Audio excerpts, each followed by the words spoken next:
Hey guys, tonight we're taking a strange little journey underground, but not to a dungeon or a buried treasure vault or some haunted medieval crypt. No, tonight you're going for a walk through the sewers of 18th century Paris. And before you decide to click away and go find something more relaxing, let me make a promise. This is going to be one of the most soothing, weirdly fascinating trips you've ever taken, beneath the surface. Because down there under the powder-wigged finery and gilded balconies of Enlightenment Paris, there was a whole other world. Miles of arched tunnels, cool air that never quite shook off its smell, dripping stone, brick vaults, lamplight bouncing off wet limestone, and tourists. Yes, actual paying tourists. In fact, there were licensed sewer tour guides in Paris long before tourism was even a real industry. So as strange as it sounds tonight, you're going to follow the footsteps of the curious, the fashionable, and the slightly mad as they trudge below the city streets voluntarily to see how it all worked. You're going to walk next to gentlemen in silk stockings, noblemen holding embroidered handkerchiefs over their noses, and young writers pretending to be brave as they listen for rats. And you probably wouldn't last more than a few minutes. Not because it's dangerous, although slipping into a canal of effluent isn't exactly a relaxing end to your day, but because you'd be overwhelmed by the smell, the damp, the sheer sense of weirdness that comes from being somewhere designed not to be seen. And yet, in Enlightenment-era Paris, it became an attraction. So before you get comfortable, take a moment to like the video and subscribe, but only if you genuinely enjoy what I do here. Let me know in the comments where you're watching from and what time it is where you are. Now dim the lights, maybe turn on a fan for that soft background hum, and let's ease into tonight's journey together. Let's begin with where you're standing. It's morning, though the sun doesn't reach you. You followed a man named Dubois, retired soldier, part-time guide, full-time enthusiast, down a narrow stairway carved into the edge of a public square. Behind you, the cobblestones are drying from an overnight rain. Children are running past with baskets of bread. Someone is shouting about onions. But in front of you, the world has changed. The staircase curves downward into a vault of shadow. A rush of cool air hits your face, earthy and sour. You blink in the half-light, adjusting to the lantern, swinging from Dubois' gloved hand. He doesn't flinch. He's been down here hundreds of times. But your shoes polished this morning and totally unprepared for this nonsense are already soaked. You descend. The walls are brick, and the ceiling is low. Not so low that you must crouch, but just low enough to make you feel like you should. Every 10 steps or so, a small alcove appears carved into the stone where water once pooled, or where workers once stored tools. You see a wooden ladder leaning against a wall leading nowhere. Moss. An iron ring. More moss. Your breathing slows. Not out of fear, out of wonder. This isn't just a tunnel. It's a system. A hidden city beneath a real one.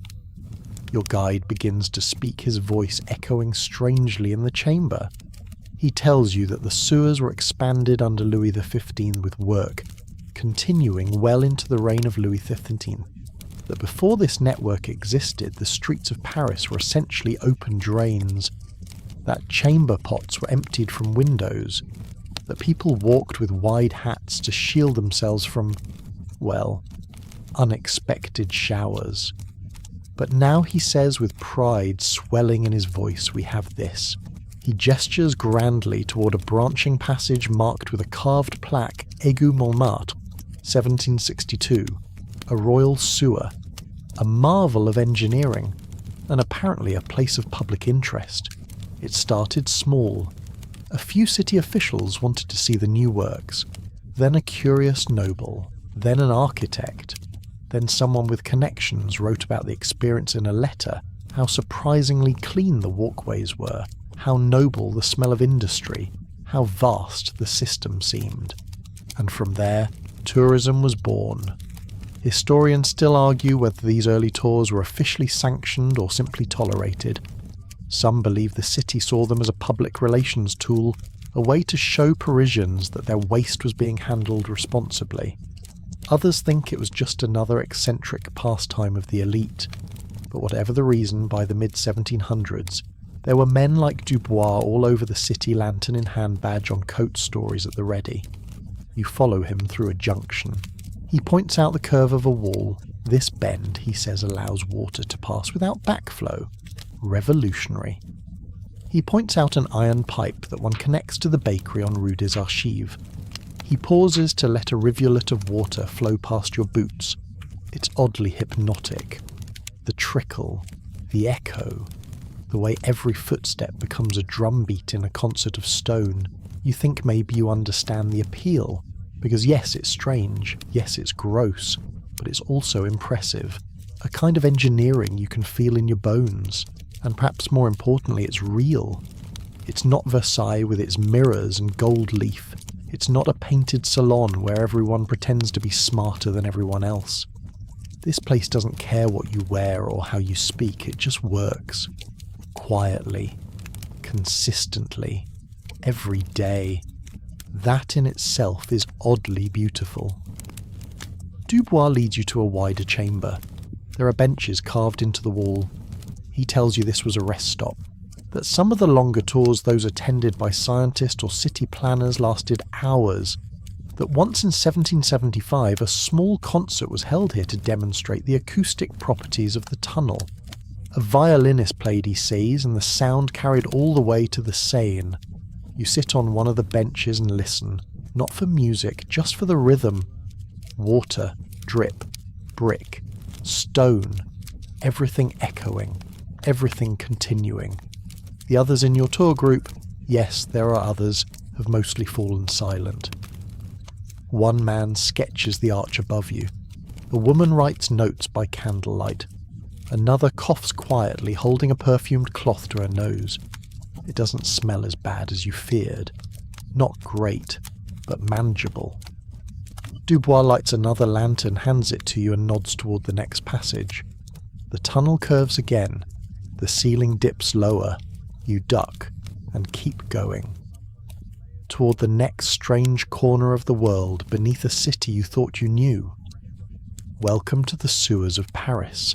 Welcome to a tour you'll never forget. And don't worry, we're just getting started. You've been underground long enough now that you've stopped noticing the cold. Not because it's any warmer, far from it. The air in the Paris sewers of 1760 has a damp chill that clings to your sleeves and seeps through the soles of your boots. But there's something about being surrounded by brick, stone and centuries-old engineering that makes you stop caring about the temperature. Down here your senses shift. The flicker of the lantern becomes your clock.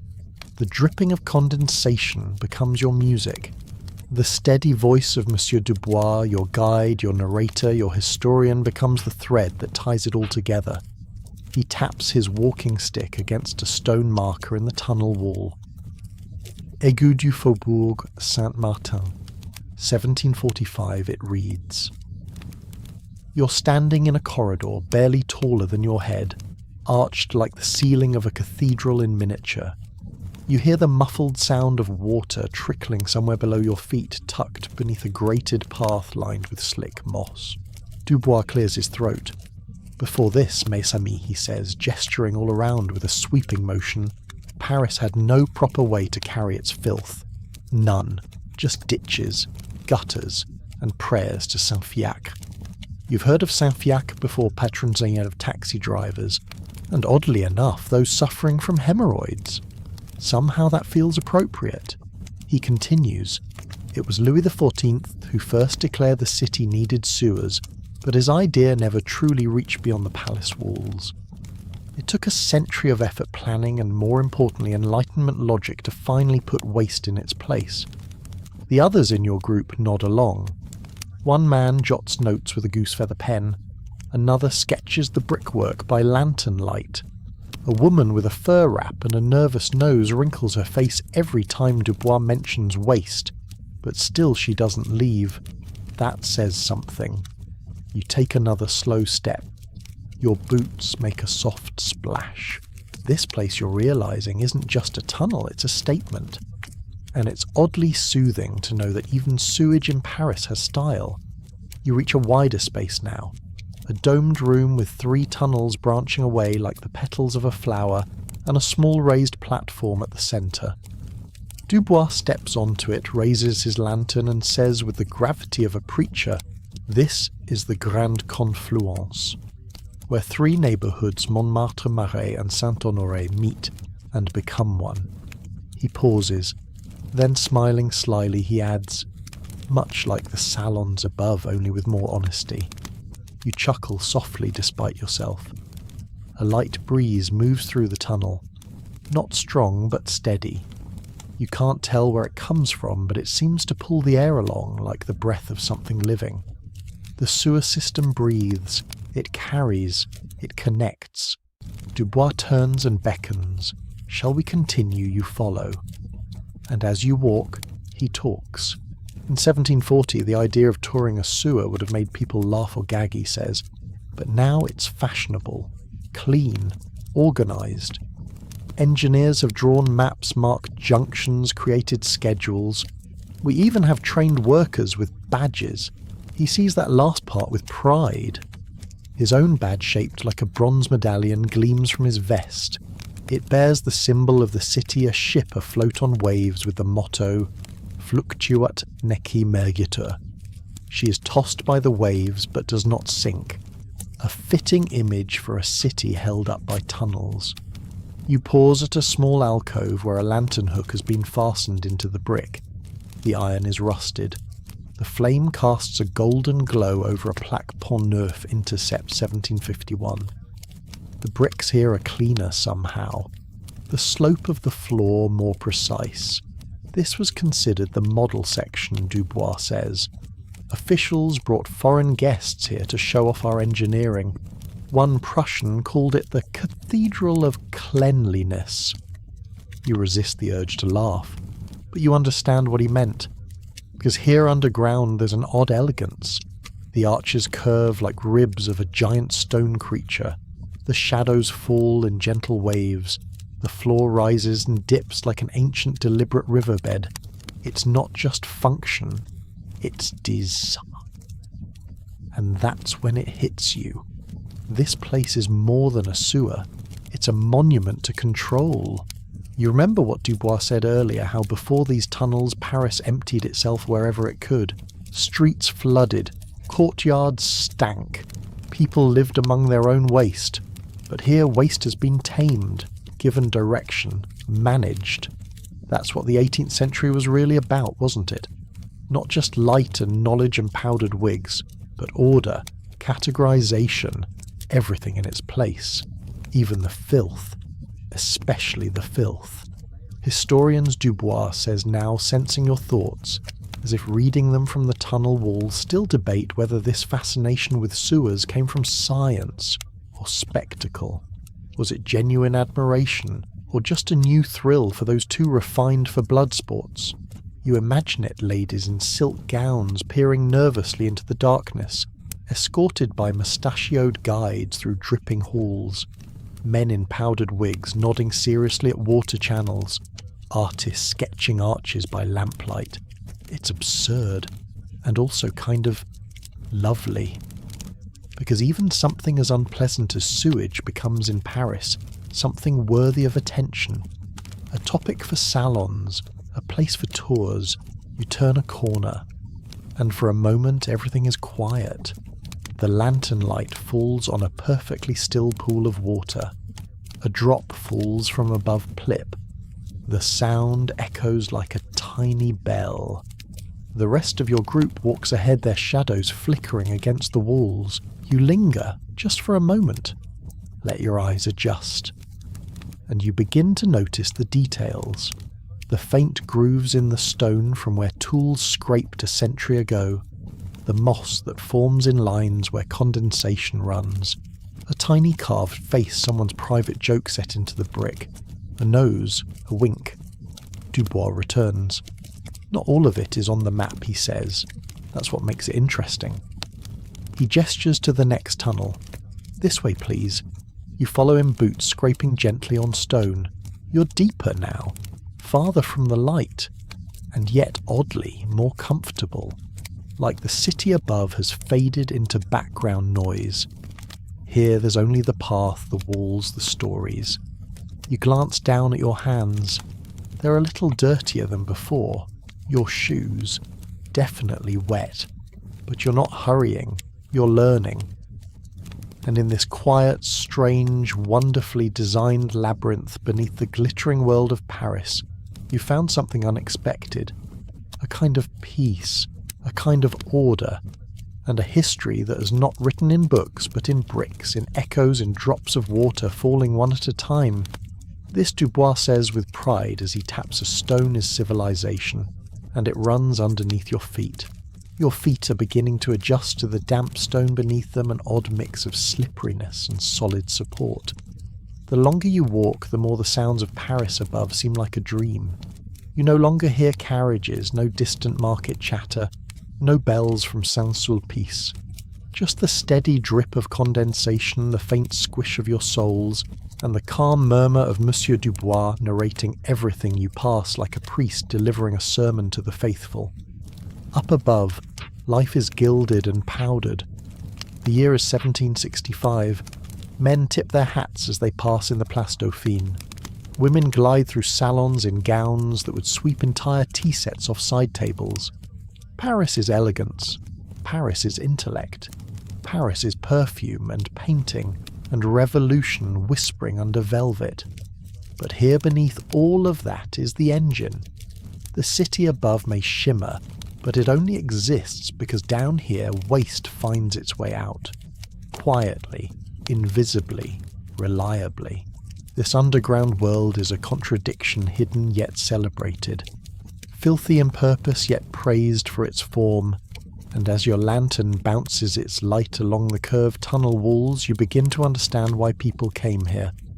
Why they chose to walk through this place not out of necessity but curiosity. Dubois raises his lantern as you enter another junction, this one larger, drier, echoing in the most peculiar way. It's called the Galerie des Trois Voûtes, the Gallery of Three Arches. It's unusually symmetrical, perfectly proportioned. You look up and see that the vaulted ceiling has small circular vents carved into it like the eyelets in a corset. They allow airflow to reach the surface. It keeps things moving even in places where the water is slow. There were whispers, Dubois says, with a sly grin, that this chamber was once proposed as a dining hall. You blink. A sewer dining room, someone from the group asks, half laughing. Dubois shrugs. The architect thought it would impress foreign visitors, a triumph of hygiene. Thankfully it was never used for supper. Still, you can see why the idea had merit, at least to a mind obsessed with Enlightenment ideals. Symmetry, order, public works turned into civic shrines. A dinner here would have been a statement. Look what we control. Even filth obeys us. And that was the great project of 18th century Paris, wasn't it? Control. Above ground, the city was bursting at the seams. More people, more food, more refuse, more disease. So down here beneath the stones, the planners and thinkers of the era tried to compensate. Not just with shovels and bricks, but with philosophy. You follow the group into a narrower passage, single file now. The air gets wetter, the light dimmer, but still manageable. Dubois leads with confidence. This passage, he says, was added after a series of heavy rains in 1753. The Rue du Bac flooded. The mud came up to people's waists. After that, the city approved more underground work. You pause. Let that sink in. A storm led to a tunnel, a practical response, logical, predictable. But it's more than that. It's a sign of how this system grew, not all at once, not with grand declarations, but little by little, tunnel by tunnel, prompted by problems, solved by stone. A scholar walking just ahead of you whispers to his companion. Historians still debate whether these sewers were primarily reactive or proactive. Did Paris anticipate its future, or did it simply scramble to keep up? You think about that, and you realise the answer is probably both. Paris dreamed of control, of cleanliness, of progress. but it also reacted violently, desperately whenever nature pushed back. This then is the compromise, the sewer, both dream and necessity. Dubois turns again into a side tunnel. This one is darker. The water is deeper here. It rushes past in a shallow channel about a foot wide. Not dramatic, but fast, efficient. This, he says, is what made Paris better than the others. He stops. Hear that you all fall silent. There's a sound in the distance. Not water, not rats. A dull, rhythmic clank. The cleaning chain, he explains. It runs along this tunnel every third day, pulls debris along, keeps it from building up. You try to picture it, a long iron loop dragged through the sewer by workers or winches, and suddenly you're filled with admiration. Because this place isn't just here, it's working, even now, right now. As you walk through the past, some part of it is still alive. The group emerges into another open space, a little brighter. The ceiling here is higher, the air a little fresher. The brickwork is newer, less mottled with age. And in one corner there's something you didn't expect to see: benches. Simple stone benches carved into the wall. Not part of the original build, added later perhaps in the 1750s. Dubois confirms it. For resting, he says. Early tours often lasted over an hour. You sit. Let your body relax for a moment. The bench is cold, but solid. The kind of solid that tells you someone took time to carve it, to plan for it, to think. Someone may need to pause here. You look around. The people on the tour are quieter now. No one's writing. No one's talking. They're just listening. To the quiet. To the drip. To the rhythm of the tunnels. You sip from your canteen. Eat a piece of bread you packed in your satchel, half dry from the morning but oddly comforting. Dubois sits too for a moment. He sighs, leans back, then says softly, "It's strange, no?" You glance at him. How a place built for waste can feel so peaceful. You nod, because it's true. There's a tranquility here that the salons above can't replicate. A kind of honesty. Nothing is hidden. The purpose is clear. The design unpretentious. And maybe that's what draws people. Not just the novelty of walking through a sewer, but the comfort of function. You stand again, stretch, and prepare to continue. Because the path winds on. The tunnels keep going. And the deeper you go, the more you realise that beneath all the powdered elegance and Enlightenment speeches, Paris was held together by brickwater gravity and the stubborn will of people who refuse to let their city drown in itself. The tunnel narrows again as you leave the resting chamber, your boots echoing softly against damp stone. The group has grown quieter now, less chatter, fewer questions. There's a rhythm to the walk, a kind of solemnity that seeps in the deeper you go. It's not that anyone's scared. No one is about to get lost or swept away by a sudden flood. But everyone seems to have realised that they're no longer just tourists, they're witnesses to something strange, ambitious, and a little unbelievable. You're in the Paris sewer, and there's a licensed guide leading the way. He's dressed not like a labourer, but like a civil servant, dark coat, buttoned high trousers tucked into worn leather boots, a copper badge pinned to his lapel. He moves with the casual authority of someone who's walked this route 100 times, pointing out brickwork and air shafts with the ease of a man describing his own home.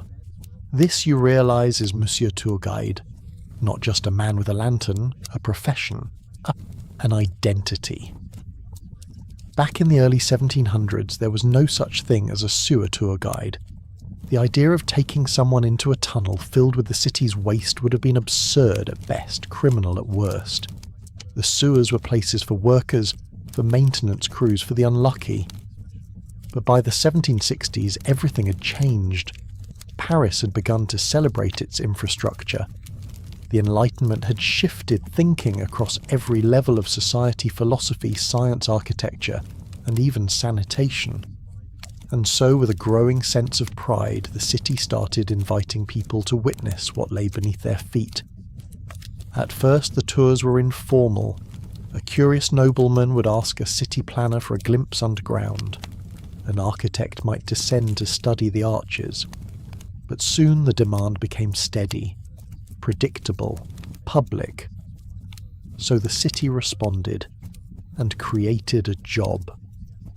The earliest guides were drawn from the ranks of engineers, surveyors, and construction supervisors. These were men who knew the layout intimately, who had in many cases helped build the tunnels themselves. They were assigned a uniform of sorts, a dark coat, sturdy boots, and most importantly a medallion or badge denoting them as an official conduit d'égout, literally a conductor of sewers. You glance at the badge on your guide's coat. It's worn smooth around the edges, but the city symbol is still clear. A ship sailing on stylized waves, the motto underneath Fluctuat nec mergitur. Tossed by the waves, but never sinking. It's the kind of motto that feels ironic down here, but also perfect. Monsieur Dubois adjusts his lantern and speaks. Before I guided, he says I worked on the Rue Saint-Denis project. My job was to test the slope. Every channel must fall just enough to keep moving. Too steep, it erodes the stone. Too flat, it stagnates. He grins. You learn to love angles. One of the visitors chuckles. You meanwhile are still marvelling at the idea that a man could make a career out of this. That there were people who woke up, buttoned their coats, polished their lanterns, and said, "Today, I will lead a group of strangers through an underground river of human refuse." And yet here you are, and he's good at it. The tour continues through another stretch of tunnel, narrower now with the walls closer together and the ceiling lower. Your shoulders brush the brick as you walk. The air is colder, the draft more noticeable. Somewhere behind you, someone coughs softly and pulls their scarf tighter. Dubois stops and points. Note the lantern hooks, he says. They're placed every 60 paces. That's the length of a rope we use for rescue drills. Drop your lantern, follow the wall to the next hook, and you're never lost. He lets that hang in the air, then adds with a wink. Of course, the real trick is not dropping the lantern. You grin. You like him. It's easy to imagine that these guides became local celebrities, known figures in a city that rarely celebrated its workers. They were practical, unglamorous, but essential. They knew the bones of Paris better than any nobleman or scholar ever could. And they had stories. Oh, the stories! Dubois launches into one now. About the time a visiting English lord insisted on riding a mule through the sewer for his tour. He brought the poor beast down the stairs, believe it or not. Thought it was charming. The mule was less amused. He pauses, then says, "They both fell into the canal near Pont Marie. The mule walked out. The lord had to be pulled out with a hook." The group laughs, a few people shaking their heads. You wonder if it's true. It probably is. If not exactly, then mostly. And that's enough. Historians today still debate whether the licensing of sewer guides was a stroke of genius or a bizarre indulgence. Some argue it legitimized necessary infrastructure, made it part of public consciousness. Others say it was just another form of upper-class novelty like butterfly collecting or lecturing your dinner guests about phrenology. But standing here in the half-dark, watching Dubois walk ahead with his lantern swaying and his voice echoing, you realise it doesn't matter. Because what he's doing worked. People came, people learned, people saw, and maybe that's what mattered most. He stops suddenly and gestures up at a small opening in the ceiling, a square hole carved through stone about the width of a wine barrel. "Anyone know what this is?" he asks. The group is silent. Dubois smiles. "It's a speaking tube," he says, "used by surface workers to call down. Shout into it and you'll hear it echo for blocks." He leans in and cups his hands. "Boulangerie," he calls. You hear the word bounce through the tunnel like a lazy echo. Boulangerie. Gérie. Re. Everyone laughs again. He straightens up. Used to be the sewer workers would order lunch that way. The bakers knew the calls. Would lower down bread on a rope. You glance at the tube, half expecting a baguette to come sliding through. No luck. But the image sticks. because suddenly the idea of a sewer guide doesn't seem so ridiculous. It seems real. You keep walking. And now, with each step, you feel the layers of the city above in a new way.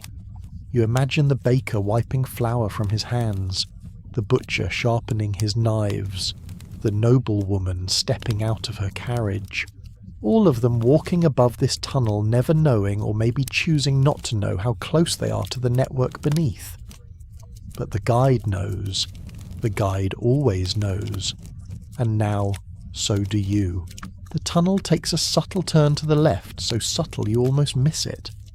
But Monsieur Dubois doesn't. He pauses, lantern raised high, and points to a faint groove etched into the curved stone. "This, mes amis, is one of our Enlightenment lines," he says. Someone behind you murmurs Enlightenment line. Dubois smiles. A term I use, yes. Not official, of course, but see how the wall narrows just here, and how the brick changes colour. That's the sign of a transition, older stone giving way to a newer idea. You step closer. Sure enough, the brick is different, smoother, more evenly laid with sharper mortar lines. The earlier part of the tunnel feels hand-hewn, almost rustic. This is precision. Planned, measured, rational. And suddenly you realise this tunnel is more than sewage and stone. It's Enlightenment philosophy made tangible. Up above Paris is a buzz with new ideas. People are gathering in salons to argue about science, liberty, the rights of man. Voltaire is scribbling witty insults about monarchy. Diderot is compiling an encyclopedia page by page meant to organise all human knowledge. Rousseau is out in the countryside being moody and barefoot. And down here the same spirit is at work, not in essays, in engineering. You walk slowly, your footfalls softer now, your breath steady in the cool air. Dubois' voice carries as he walks ahead, his lantern casting long shadows. The Enlightenment, he says, was not just about big words and dusty books. It was about light, about clarity, about reason. The sewers, strange as it may sound, became a kind of symbol for those ideals.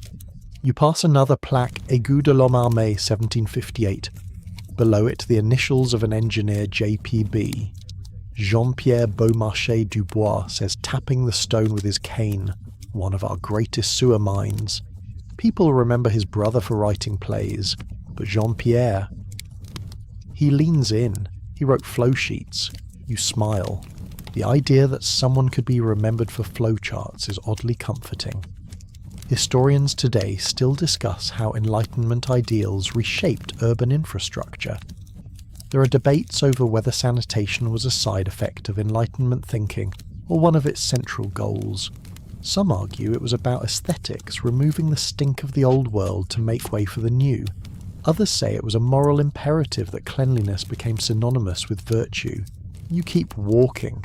The tunnel feels wider now, cleaner. The water flowing beside you is faster, smoother. The walls curve in just the right way to carry echoes gently down the line.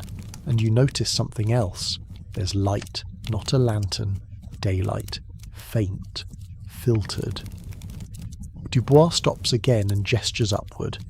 Above you a round glass disc is embedded in the ceiling, thick, fogged with grime, but clearly letting in a shaft of pale, natural light. It's called an oculus, he says, added in the last round of renovations. The idea was to connect the world above and the world below. You stare. The light feels sacred somehow, a reminder that you're not buried, you're just beneath. Dubois continues, voice softer now. Enlightenment thinkers spoke often of transparency, of casting light into darkness, of understanding what had once been hidden. These tunnels, they are literal expressions of that idea. He smiles. Down here nothing is hidden, everything flows. You stand beneath the oculus and close your eyes. The chill of the tunnel wraps around you, but the light cuts through it like a gentle blade. There's a comfort in that, a clarity. The group begins to move again, and your thoughts drift upward to the philosophers. You imagine Voltaire snarky and sharp, sneering at the monarchy, but also at the stench of old Paris. You picture Diderot scribbling entries for Égout in his great encyclopedia, explaining with perfect precision how modern waste systems reflect the order of nature. You even imagine Robespierre, not yet drenched in blood, speaking at a salon about how infrastructure is a citizen's right. This was an era of revolution, yes, but also of systems, of trying to understand the world and improve it. And what better metaphor than the sewer down here? Human waste doesn't fester. It moves. It has a destination. Dubois slows the group as the tunnel branches again. This time there's a small iron gate closed but not locked. He lifts a ring of keys from his belt, unlocks it with a clink and ushers everyone through. Beyond is something completely unexpected. A library. Well, not a proper one, but a dry alcove lined with stone shelves stacked with ledgers. Dozens of them. Some bound in leather, others wrapped in oilcloth. This is the registry, Dubois says, where records are kept. Flow rates, blockages, maintenance logs. Every tunnel in the system is documented here. He picks up a volume at random, opens it to a page filled with dense, careful handwriting. Numbers, dates, names, Enlightenment. He says holding it like scripture is not just about thinking, it is about recording. So the next person knows what you did. You step closer, run your fingers along the spine of a nearby ledger. Volume 6, Égout de la Grève, 1756, 1761. You can smell the paper, old ink, damp leather. It's somehow more vivid than any museum. Someone asks, do people ever borrow these? Dubois snorts. They're not for borrowing, they're for remembering. He sets the book down gently and adds, the sewer, my friends, is not just a place of waste. It is a place of memory. You step out of the registry room with something heavy in your chest, not fear, not disgust, but awe. Because this is where ideas met stone, where enlightenment wasn't just theorized, but built. You walk in silence for a while, the sound of boots and trickling water the only noise. Then Dubois says, almost to himself, when I was young, I thought I'd study astronomy. You glance at him. But I ended up here, he continues, still surrounded by stars in a way, just inverted. Up there they burn, down here they drip. He laughs, and you realise this man is no ordinary guide. He's a philosopher in boots, and somehow in this cold, wet tunnel beneath a city obsessed with beauty, he's helping people see that even filth can have form, even waste can have wisdom, even darkness can be illuminated. Your boots tap gently on the stone as the tour continues winding deeper through Paris's intestinal underworld. The air here is cooler, still touched by currents from distant unseen chambers. Above you, the city bustles through another day in the mid-1760s markets. Chattering horses, clopping wigs, being powdered letters, being penned. Yet here, just meters beneath their feet, a group of curious Parisians is walking willingly through the world they spend most of their lives trying to ignore. And among them, perhaps most surprisingly, is a gentleman in embroidered waistcoat and silk gloves. His shoes, you're fairly certain, cost more than your entire wardrobe. He's frowning now, not from displeasure, but from intense concentration. He's not alone. A woman in a high-collared velvet dress follows behind him, her shoes wrapped in waxed cloth, her gloved fingers holding a handkerchief to her face. Dubois, ever the guide, takes no notice of their status. Or perhaps he does and simply doesn't care. His commentary continues at the same steady, reassuring pace. This tunnel, he explains, tapping the wall, was widened in 1759 to accommodate increased flow from the Palais Royal district. The nobles produce a surprising amount of waste. A few chuckles ripple through the group. But the joke, of course, isn't entirely false, because today's section isn't just about the tunnels, it's about who came down into them. And yes, you heard right. The elite.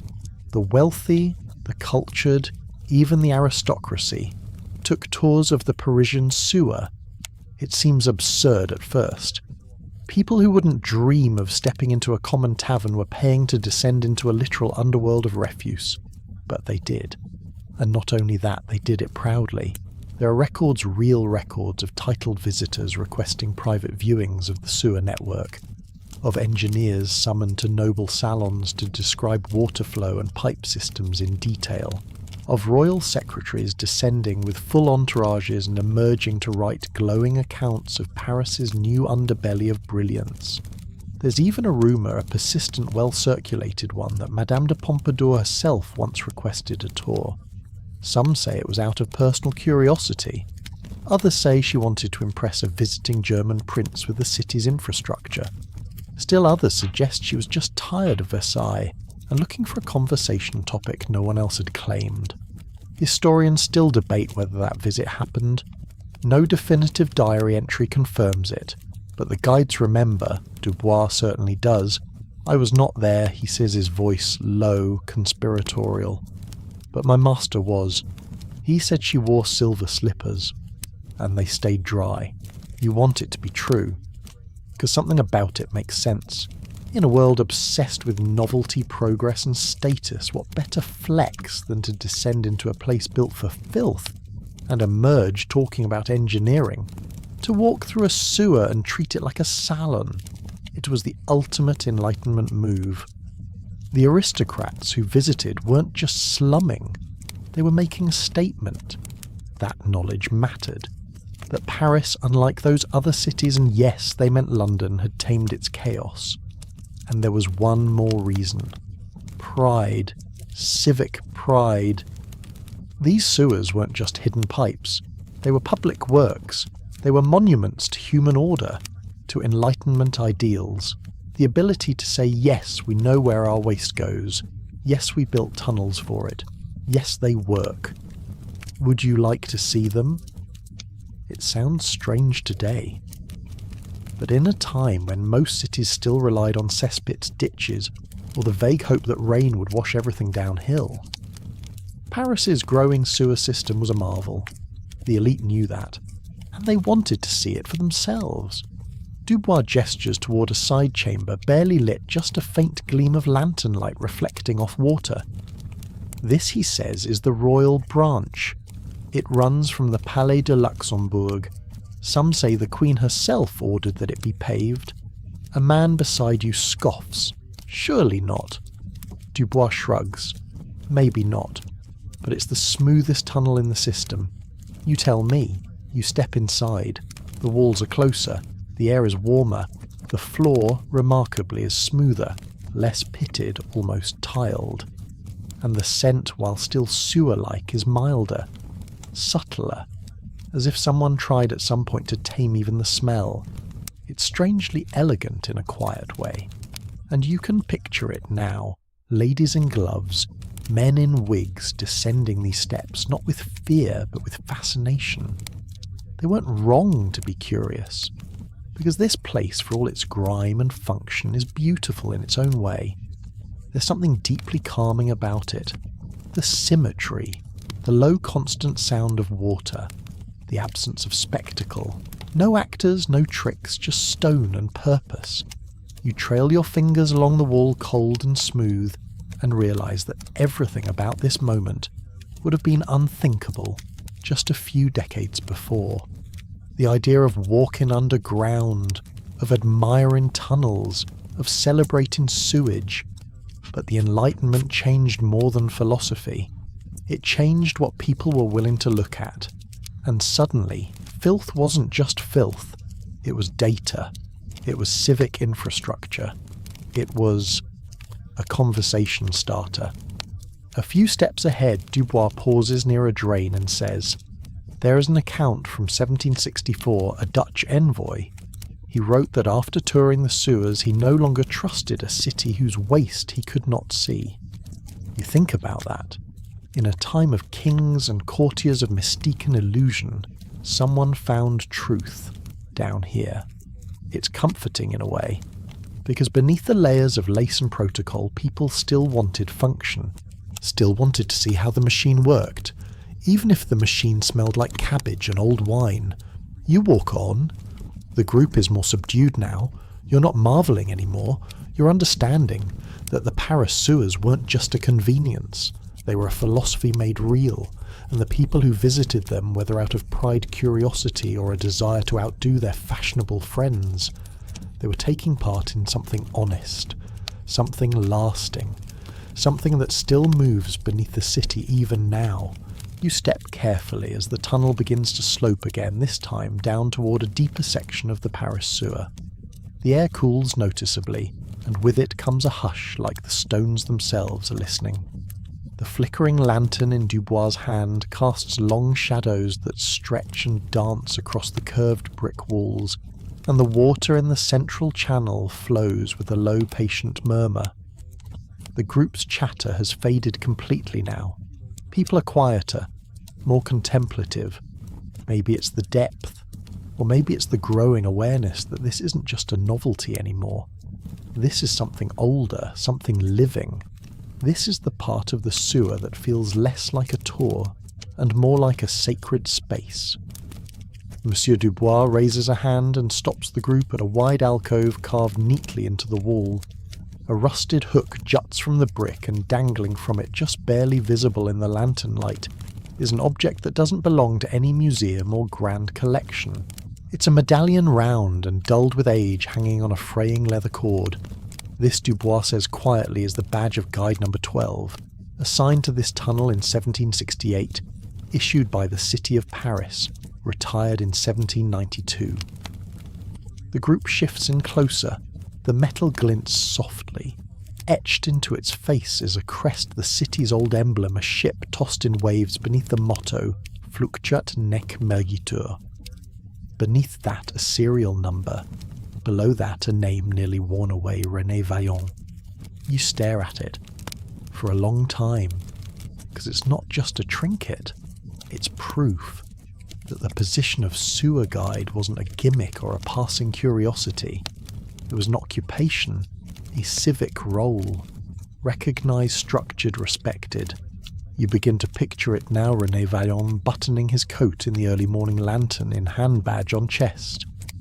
Perhaps he walked these tunnels before the others were built. Maybe he memorised the turns long before they were mapped. He likely carried a cane like Dubois, and maybe even trained new recruits. His job, to walk visitors through the arteries of Paris, and explain with steady pride how waste found its way out of the city. Back in the 1740s and 50s, when the first real tours began, they were informal, a nobleman's whim, an engineer's boast. But once the idea caught on, the city had to formalise it. Too many people had gotten lost. Too many guides gave conflicting facts. One, according to Dubois, even led a group directly into a silt trap and had to be rescued by workers with hooks and ropes. So in 1764 a proposal was submitted, official guides trained in layout history, and safety would be licensed. Each would receive a numbered badge, a reinforced lantern, and a ledger for keeping track of visitors. It was quite serious, Dubois says, tapping the badge with his gloved knuckle. Each guide had a designated route, a register to sign, a quota, and inspections. You smile, because of course they did. The Enlightenment didn't stop at libraries and salons. It made its way down here too, into the tunnels, into how the city organised the men who led its visitors through waste and darkness. You look again at the badge. It's not shiny, not noble, but it radiates something far more interesting purpose. Dubois moves on and the group follows. The tunnel curves, then straightens, then opens again into a low, wide hall with alcoves on either side. You notice the walls are different here, less ornate, more functional. The bricks are darker, thicker. The mortar thicker still. This was part of the expansion under Louis XVI. Dubois explains, designed specifically with guided tours in mind. That catches your attention. They built parts of the sewer. For tourists, of course, Dubois says. Paris is nothing if not theatrical. He gestures toward the wall where a narrow stone bench runs along the entire length. For For the ladies in heels, he adds with a wink. The group laugh softly.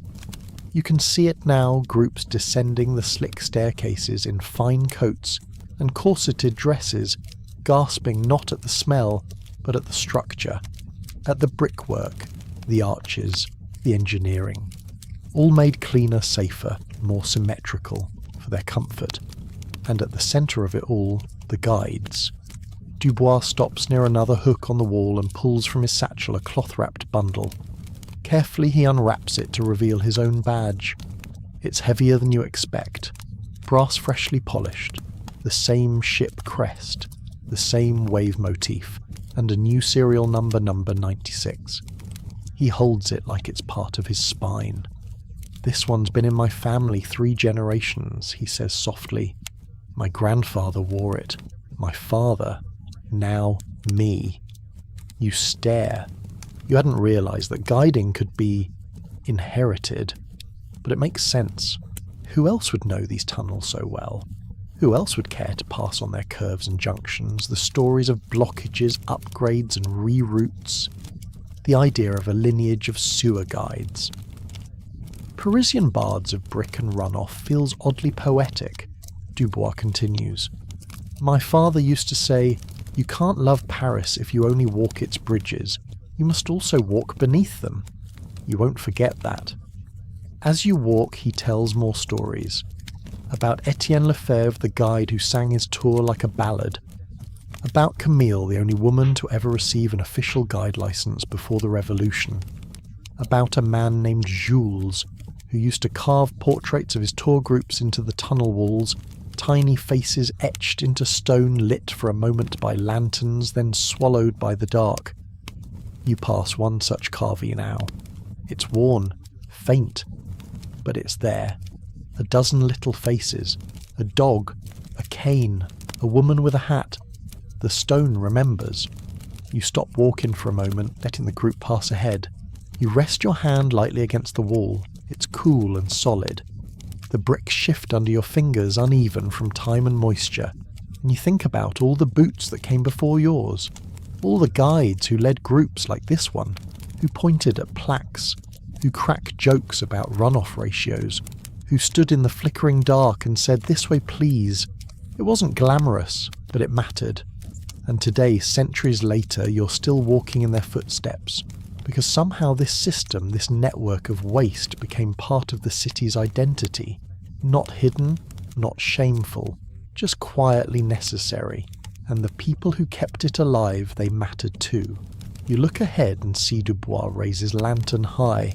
The light flickers off his badge. And suddenly you realise Paris didn't just license sewer tour guides. Paris respected them. The tunnel widens ahead almost imperceptibly at first. The ceiling doesn't just lift, it curves upward like the inside of a cathedral dome, giving the space a reverent echoing quality. Your footsteps become slower, steadier, like your body instinctively understands this is not just another part of the sewer, it's a stage. Monsieur Dubois slows his pace. His lantern sways a little lower. The flame flickers across the curved walls, revealing the subtle change in brick. These are older, darker stones. The mortar is tighter, the joints more even. There's intention here, design. He stops beside an archway worn smooth from decades, maybe centuries of palms brushing past it. "Welcome," he says, with a small theatrical bow to the Théâtre des Égouts, the theatre of sewers. You blink. Surely he's joking. But as you step through the arch into the large round chamber beyond, you realise he's not. The space opens like a surprise circular with a shallow depression at the centre, like an orchestra pit and wide stone benches carved into the wall. It's not ornate, it's not gilded or graceful, but it's clearly meant for an audience, and in a sewer no less. Here, Dubois says, as his voice echoes against the chamber's domed roof, was where Parisians gathered not to be disgusted but to be amazed. The chamber historically referred to in city records as La Grande Salle de Démonstration was constructed around 1763 as part of an experimental phase in public works outreach.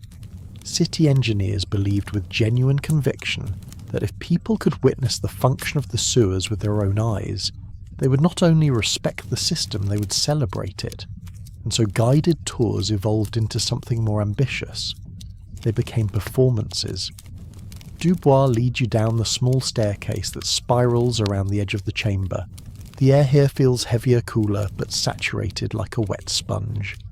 You reach the floor of the stage where water flows lazily through a grated trench and disappears behind a thick iron gate. Above a narrow slit in the ceiling, an oculus allows daylight to trickle in like a spotlight. This room could fit 30, maybe 40 people, Dubois says. City inspectors, visiting engineers, even foreign nobility. They would descend from the surface with lace cuffs and velvet shoes, ready to be entertained by the art of effluent management. You laugh softly, but it's not mocking, it's surreal. Because the more you look, the more it becomes clear this was intentional. The benches are angled slightly toward the centre. The acoustics are carefully tuned. You can hear Dubois perfectly even as he lowers his voice. There's even a spot at the far end where the brickwork changes abruptly, a place where, according to records, temporary panels were installed to demonstrate water pressure channel redirection and cleaning techniques. You'd be amazed what got applause down here, Dubois says, stepping lightly onto the central platform. There were synchronised sluice gate openings, drainage tests, even a parade of sewer carts pushed by engineers in matching coats. One guest wrote in his diary that the underground theatre offered more honest drama than the stages of Versailles. He pauses, and in a way he was right, because this wasn't a metaphor. It wasn't a political statement or a wry critique. It was pride. Paris in the mid-18th century was reinventing itself, not just in salons and universities, but beneath its feet. And in that reinvention, it wanted the world to know, we handle our waste with style. You sit on one of the benches, the stone is cold but smooth. Worn by hundreds, maybe thousands of visitors before you, someone has carved a date into the side, 1767. No initials, no commentary, just a year. You run your fingers over it slowly. It's strange, you think, to be sitting in a sewer and feeling something close to reverence. Dubois continues walking in circles around the chamber, gesturing with practiced ease. There were standard performances, he explains. Speeches, demonstrations, little lectures about slope ratios and valve engineering. But the most popular guides were the ones who improvised. He lifts a finger in the air and recites theatrically, "From palace to pavement, from table to tide, we guide the city's secrets with every stride." The rhyme is bad. The delivery is excellent. You and the rest of the group applaud softly. He grins. That was Jacques Lemoine. Known for his sonnets about sanitation. You glance around. This room really did host those events. It's not imagination. It's not embellishment. This was once a destination, a sensation, and maybe that's what surprises you most, not just that sewer tours existed, but that they were celebrated. Tickets were printed, schedules were arranged, city officials gave speeches. It wasn't lowbrow curiosity, it was civic theatre. Historians often gloss over this detail. The performances are seen as footnotes, oddities. But there are full journals, pages and pages detailing visitor impressions. Some compared it to the workings of a clock, others to the anatomy of a living creature. One particularly enthusiastic German guest wrote that it felt as though I had stood inside the lungs of the metropolis. Dubois nods toward a patch of cleaner brick. There, he says, is where a plaque once hung. A bronze marker gifted by the city of Lyon congratulating Paris on its subterranean enlightenment. The plaque is long gone, melted down during the revolution perhaps, but the story remains. And isn't that the point? That the sewer, a place built for filth, became a repository of meaning. Dubois steps off the central platform and motions for the group to follow.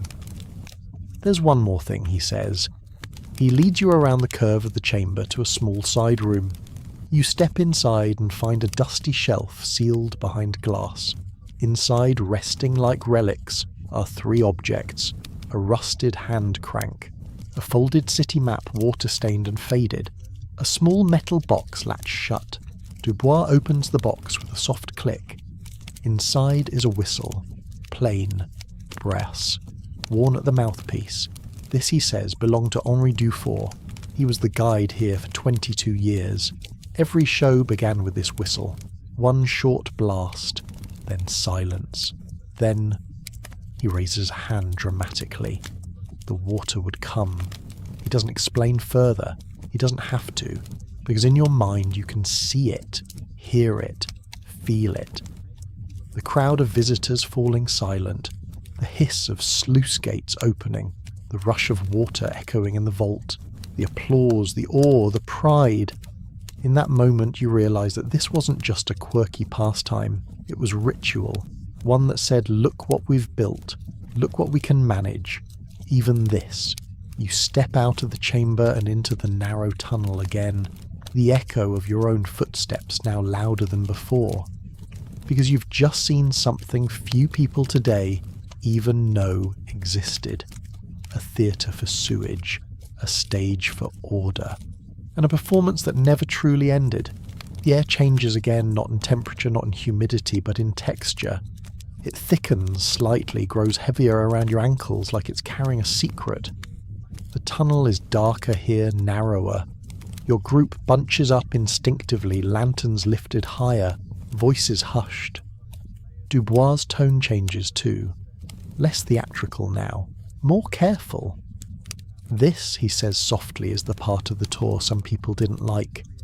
You look around. There's nothing different, not really. The same brick walls, the same damp floor, the same trickle of water weaving its way through a grated channel. And yet, it feels different, like the tunnel is holding its breath. Dubois steps aside and gestures toward a branching corridor. It disappears into darkness almost immediately. Unlike the main artery, this one has no visible end. We used to call that one the Gallery Fantôme, he says. The Phantom Gallery. Not because of ghosts, but because of stories. He lets the silence stretch a little, of rats, and things that never came back out. There it is. You've reached the myth section of the tour, and yes, of course, the Paris sewers had myths. With miles of tunnels, multiple levels, and entire districts that had never been fully mapped, stories were inevitable. But down here they weren't just whispered, they were encouraged. Some guides told them straight-faced, others built their reputations on them. There was always a rumour, Dubois begins leading you forward, that somewhere in the tunnels was a rat larger than a dog with red eyes. It knew the system better than any guide. It could sense new visitors. It would wait near intersections, and if someone strayed from the group, he pauses, no one breathes. It would follow.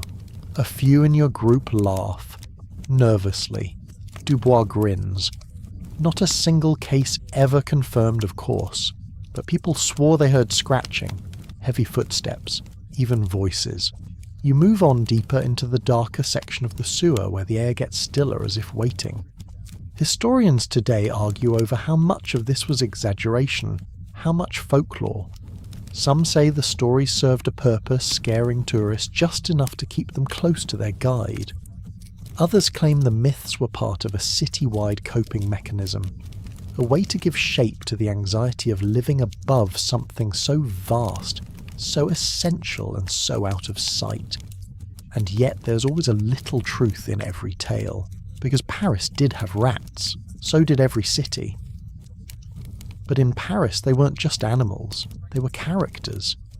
There are letters from the period that describe the squeaking chorus beneath Saint-Denis. One visitor described an encounter with a wall of fur scattering like shadows when the light struck. Another claims to have seen a nest the size of a wine cask, complete with shiny trinkets collected from surface markets. Dubois gestures to a collapsed wall on the left, stones caved in like broken teeth. You can see claw marks on the soft mortar. You hope they're old. Workers used to joke that rats ran their own tours at night, he says. Same route. Better attendance. You smile despite yourself. Then he stops again and points to a tiny archway, a drain no wider than your shoulders. This, he says, is where the strangest rumours came from. According to sewer law, that narrow passage leads to a buried chamber, long abandoned, unmapped. And in that chamber, they said, was something impossible, a garden. Not a metaphorical one, a literal one. Rooted in the damp floor, fed by runoff lit by a shaft of light from a forgotten oculus. The plants were strange, pale, soft. The soil was warm to the touch. No one could explain how they survived. Some said the plants were medicinal, others said they were poisonous. A few even claimed the garden could shift, moving subtly through the system like a ghost ship. There's no proof, of course. But Dubois lowers his voice and says, "My grandfather said he saw it once. Said it smelled like citrus and smoke. You don't ask questions. You just keep walking. Because part of you doesn't want to know if it's real. It's more fun this way." Dubois continues telling stories now like lullabies. A skeleton found bricked into a wall still wearing boots. A sewer worker who claimed he once heard music below the Palais Garnier. A lost tunnel said to echo your name back in Latin if you whispered it alone. Some visitors in your group chuckle, others stay quiet. You're somewhere in between. Caught between skepticism and the kind of sleepy wonder that comes from being very far from sunlight and far too deep into something ancient. Because the myths ridiculous or not do something important. They remind you that the sewer is more than just water and waste. It's alive. Not in the biological sense, not literally, but in the way that every old system is. It grows, it forgets, it remembers, it develops habits, legends, personalities. And when people walk through it century after century, they leave something behind. Not just coins or scratches in the brick, but stories.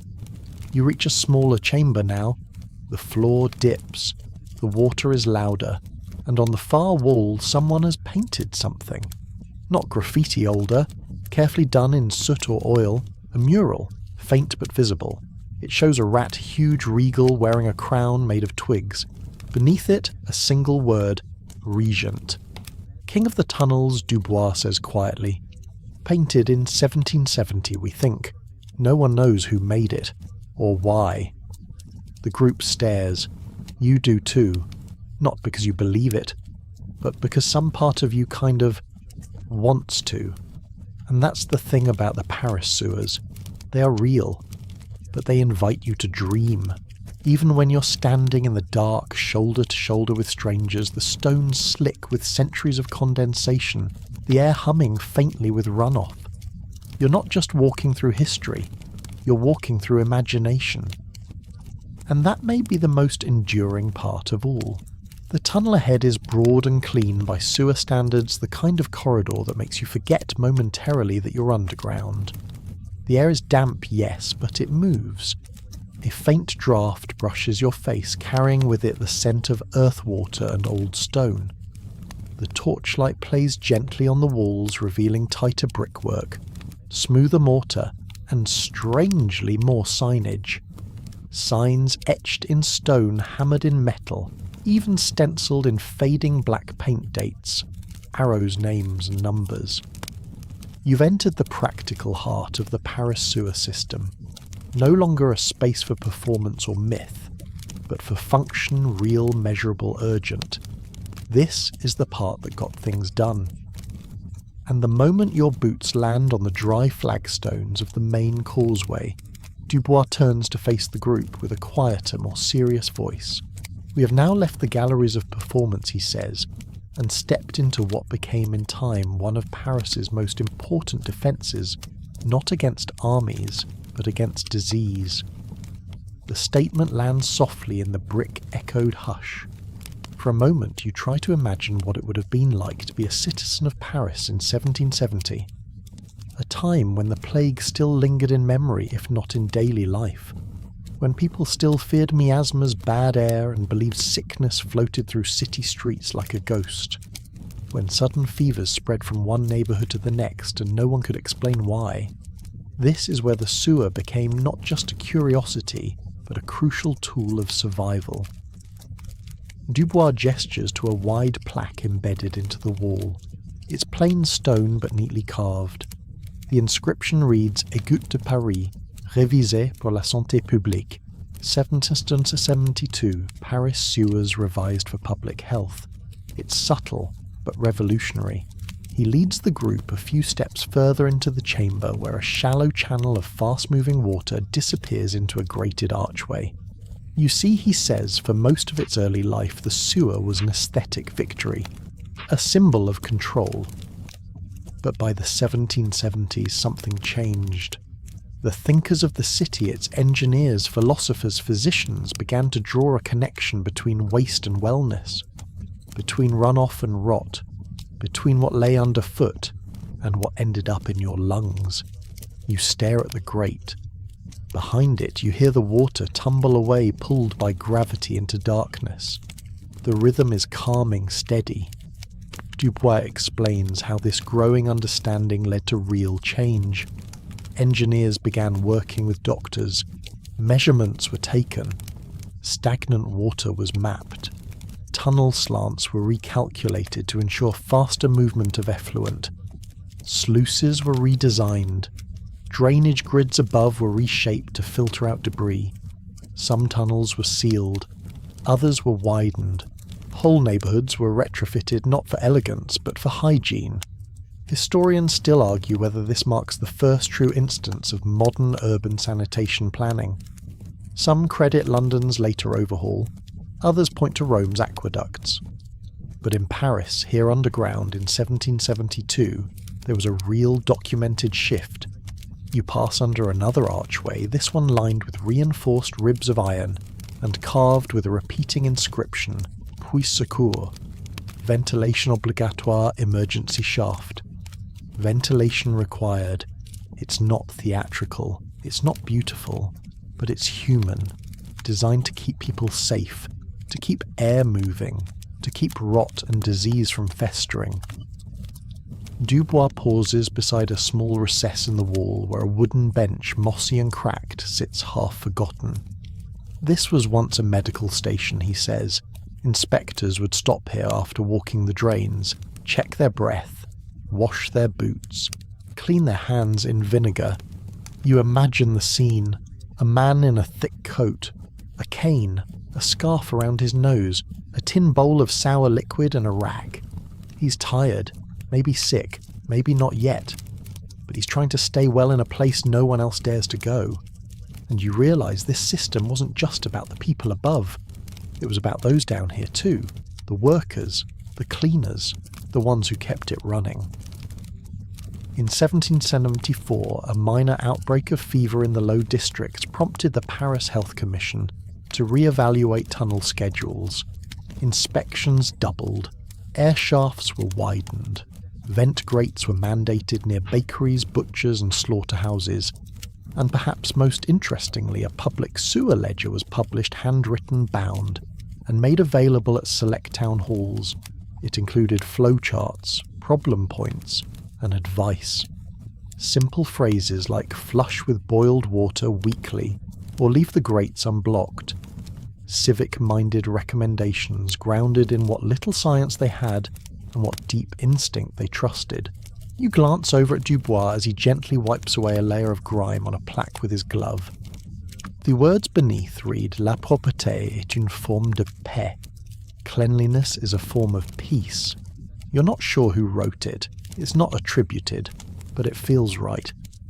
He turns back to the group, and that he says was the turning point, when the sewer stopped being the hidden shame of the city and became its quiet protector. You move further into the tunnel. The sounds of the surface are completely gone now. The only noise is water and footsteps. It's calming in a strange way. You pass by what looks like a series of narrow alcoves, each fitted with a wooden shutter. One is open, revealing a stack of clay pots labelled with faded handwriting. Samples, Dubois explains, from early tests, sediment, flow residue. They kept records here, tested for foulness by sight and scent. Before microscopes, before thermometers. You pause. One pot is dated October de 1778, Rue Mouffetard. It's heavy in your hands, smells faintly of rust and thyme. You set it back gently. The group continues forward. Someone asks how many people the sewer system saved. Dubois stops walking. He smiles softly. No one knows, he says. No one counted. That's the thing about prevention. Its victories are always invisible. That silence, the kind that wraps around you when someone tells the truth, fills the tunnel. You pass another drain, this one flowing strong and fast. Dubois taps his cane against the iron bar. This, he says, is Paris breathing. And maybe it is, because the more you walk, the more you realise you're not just underground. You're inside a living thing, a structure with memory, with lungs, with intention, designed not to be seen but to keep everything else alive. It makes you feel small, but safe. Because if this system could survive revolution, war, neglect and time, then maybe the city can too. And maybe you above it all can rest a little easier knowing that down here in the dark something is always at work, always flowing, always cleaning, always watching over.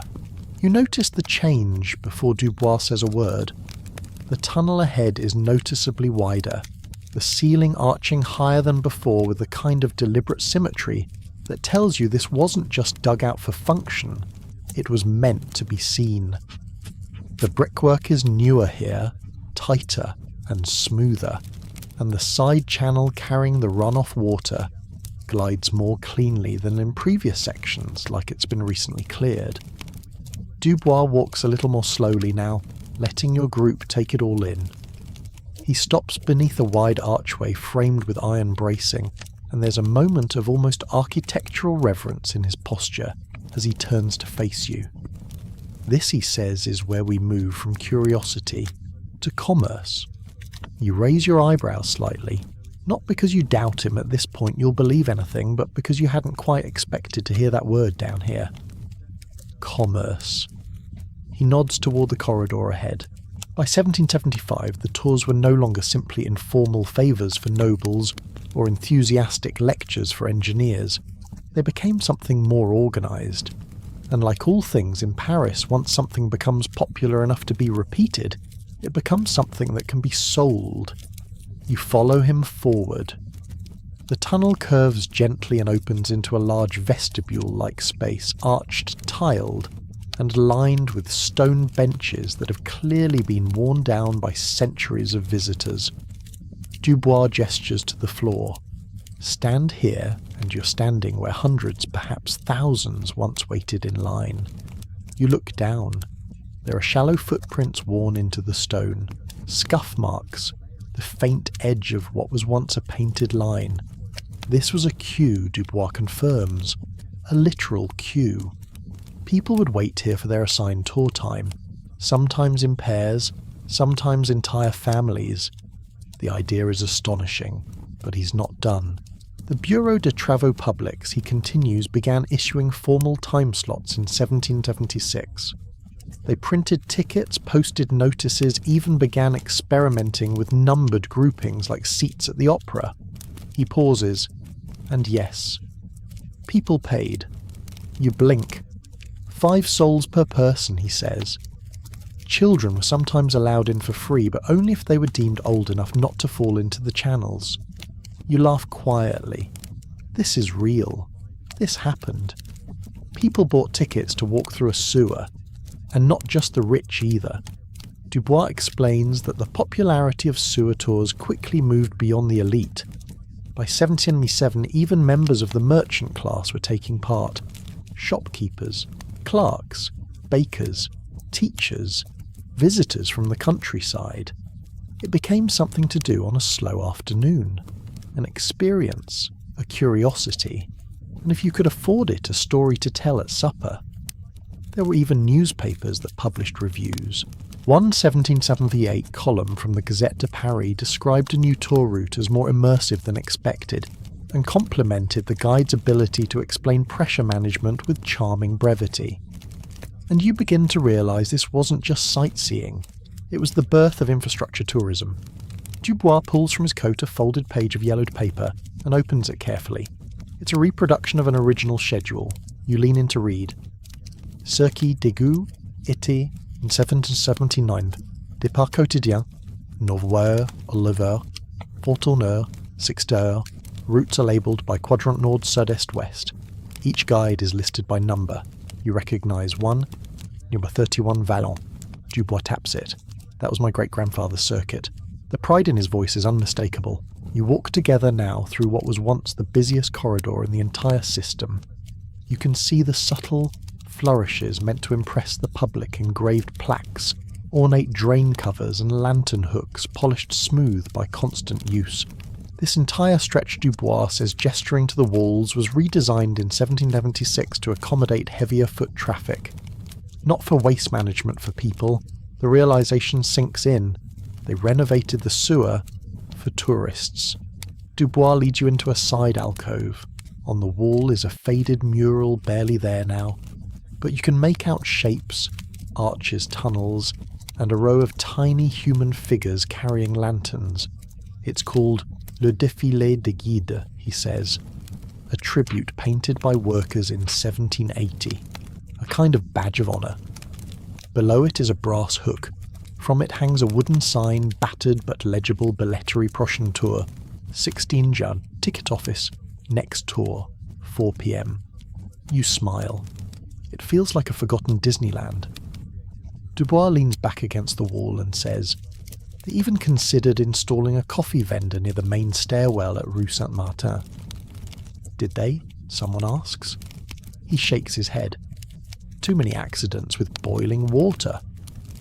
But the idea was there.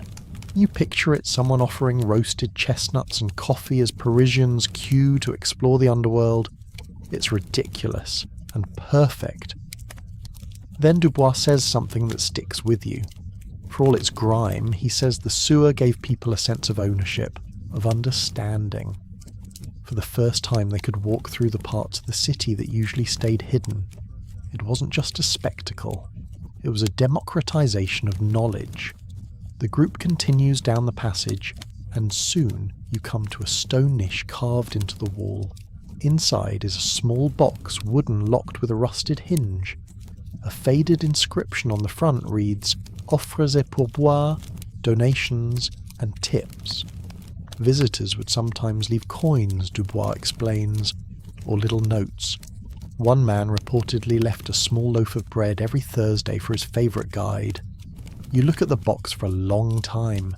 It's a reminder that these tours weren't just city projects, they were relationships between Parisians and their city, between workers and the curious, between people who wanted to know how things worked and people willing to show them. By the time you emerge from the ticketing corridor, the light in the tunnel has changed again. It's golden now. Late afternoon is seeping in from somewhere above, filtering through a wide grate and casting patterns on the floor. Dubois glances up. He says nothing for a moment. Then funny, isn't it? You glance over. That down here, he says, where the city hides its messiest truths. People once came for wonder. You nod, because now you understand why. The light above fades gently as the group moves onward. You're deeper now, farther from the stairwells and grates that let in fresh air and curiosity. There are no signs of showmanship here, no polished walls, no clever plaques. The bricks are darker, the smell more honest. The tunnel ahead is narrower, sloping downward slightly, its curve gentle but insistent. You're entering the true working core of the Paris sewer. Dubois turns, raising his lantern. Here, he says, is where most of our visitors would realise what they'd really signed up for. He's not being dramatic, because this was the part of the tour that separated the curious from the committed. Not just because it was darker or less pleasant, but because it brought people as close as possible to the actual process, the smell, the sound, the flow, the labour, the real sewer. The tunnel around you now is one of the oldest. Built during the earliest phases of modernisation under Louis XV, it wasn't designed with visitors in mind. Its floors are uneven. The side channel is wide and fast. The air is thick with something pungent, not dangerous, but unavoidable. This is the part of the network where smaller neighbourhood runoff lines converge, picking up everything the city sheds: wash, water, food, waste, rain, refuse. Dubois slows his pace. "We've arrived," he says quietly in the belly of the beast. You look ahead. The tunnel opens into a cavernous hall, not wide but tall, its ceiling disappearing into shadow above you. At its centre is a roaring channel of water, dark and rapid, carrying everything that thousands of people discarded this morning. It surges beneath a narrow stone bridge, no rails, just flat stone spanning the current. Dubois steps confidently onto it and turns back, beckoning you forward. You follow, and as you do, something happens. The noise surrounds you, rushing water, echoing drips, the occasional clang of a distant pipe. You can no longer hear the city above or the rest of the group behind you, just the mechanics of movement. It's startling and strangely peaceful. This, after all, is the part of the tour that was often referred to by guides as the baptême réel, the real baptism. Because here beneath the glamour of Parisian elegance was where people encountered how the city truly functioned. And it made an impression. Dubois tells the story of a nobleman who once fainted mid-bridge, of a visiting duchess who refused to cover her nose and declared, "There is something noble in the scent of industry," of a school teacher who returned with his students every spring saying, "If they can understand this, they'll understand civics." You step off the bridge, heart still drumming slightly from the sound, and rejoin the group on the other side. There's a carved niche in the wall, and within it a rusted winch with a large iron handle. Used to operate a sluice gate, Dubois explains. Guides would turn it as part of the demonstration. It would open upstream and send a pulse of water through the tunnel. He reaches out and cranks it gently. It groans, and from somewhere upstream you hear a low-rising rush. Seconds later, the water level in the main channel surges, not dangerously but noticeably. A powerful, steady wave sweeping through, clearing debris, speeding flow. You watch it pass. That, Dubois says, was the part everyone remembered, because it made things real. It showed that the sewer wasn't passive. It wasn't just a tunnel for water to drift through. It was managed, regulated, maintained by real people, real tools, real systems, and that's what the tours revealed. Not just clever brickwork or charming guides, but that this world matters. That beneath the powdered wigs, beneath the salons and music and books, someone still had to turn the handle. Someone still had to keep the city alive. Dubois walks toward a stone platform elevated slightly above the main passage. He climbs it and points to a wide stretch of floor covered in slate tiles. On one side, baskets, crates and old wooden bins stacked and labelled. This, he says, was the staging area, the part of the tour where visitors saw the tools, the real ones. You step forward. Even though most of the implements are gone, the signs remain. Iron rakes, troughs, long-handled brushes, buckets with slotted bottoms, a pair of tongs taller than a man used to retrieve things, lost tools, occasionally even animals, from the water. Some of the group members take notes, others murmur quietly. You just stand there breathing it in, not just the air but the idea of it. That this was visible once, that the sewer wasn't hidden, that people came not to look away from filth but to understand it. Historians today point to this section as the most impactful part of the 18th century sewer tours. It gave people a framework for thinking about public services not as distant magical functions, but as labour, as care, as the result of human decision-making. There are anecdotes, lots of them, about visitors returning from the tour and speaking differently about workers, about taxes, about the importance of planning. A poet named Charles Lemieux wrote, "What the sewer taught me is that the noble city does not rise above the gutter, it grows from it." Dubois recites that line now almost like a prayer. You pause, because you're not just seeing infrastructure anymore, you're seeing something deeper. that this place, loud, wet, smelly and solid, became a space of reflection. And maybe that's why the tours endured, not just for the novelty, but because they allowed Parisians to reconcile their beauty with their waste, to acknowledge the contradiction, to marvel at it, to own it. The sewer wasn't just below the city, it was the city, a parallel Paris, one that moved slower, darker, but no less important. You look down at the channel again. The water has calmed, your reflection wavers, but it's there, and you wonder as Dubois leads the group onward how many people walked these same steps centuries ago and saw themselves in the flow, not as nobles, not as workers, but as citizens, connected, accountable, and finally just a little more awake. The further you go, the more the tunnels stop feeling like a curiosity and start feeling like a machine. Not one of gears and pistons, but of flow, designed purposeful, alive in its own quiet rhythm. Monsieur Dubois moves slower now, not from fatigue, but from a certain reverence. It's as if the very air here deserves silence. You walk behind him into a large vaulted chamber. The walls are darker, the bricks older chipped. You can see where time has worked on this place, not destroying it, but shaping it.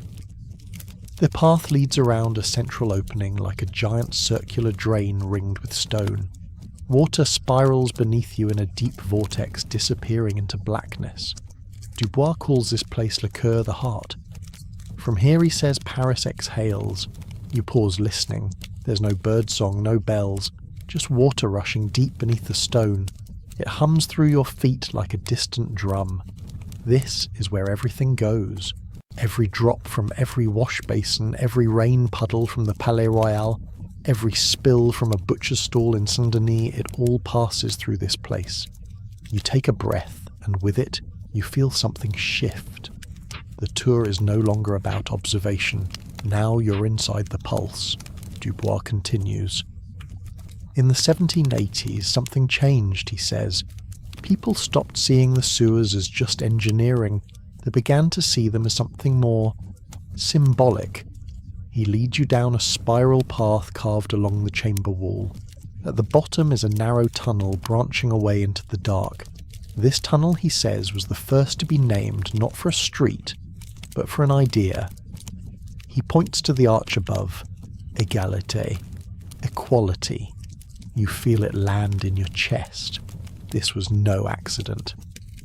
He explains, after decades of sewer expansion, the engineers began giving the tunnels names not based on the geography above, but on Enlightenment ideals. There's a tunnel named Raison Reason, another Justice. A short corridor simply marked Lumière Light. You pass a plaque Fraternité, 1783. It's not chipped or worn. It was carved carefully, deeply meant to last. Dubois speaks quietly. By then the idea had taken hold, that down here beneath the city was a kind of ideal society, a place where everything worked, where every drop of water mattered, where nothing was wasted and nothing was hidden. Historians today argue whether these names were given as political statements or poetic flourishes. Some insist they were part of a conscious effort to mirror Enlightenment values in civic design. Others say it was simply a fashion away for engineers to feel they were part of the intellectual revolution of their time. But Dubois doesn't argue, he just shows you. You follow him into Égalité. The tunnel is modest but symmetrical. Its channel carries only a small flow, probably runoff from a residential quarter. But it's smooth, clean. The work here was done with care. He stops at a wall of old pipes, each one labelled in hand-painted script. You notice how they all join into a single channel. Many become one, flowing the same direction. You get it. You see Dubois says up above people were arguing, protests, pamphlets, politics. But down here everything moved together. You look at him. He's not being romantic, he's being literal. The sewer worked. No matter your name, your title, your class, your waste came here, and from here it moved along with everyone else's. There was no hierarchy in the flow. That idea, the equality of runoff, isn't something most people think about, but now you are, and maybe that's the point. Dubois leads you to a side alcove. Inside, behind a glass pane, are 3 objects: a worker's coat, a brass flow gauge, a leather-bound journal.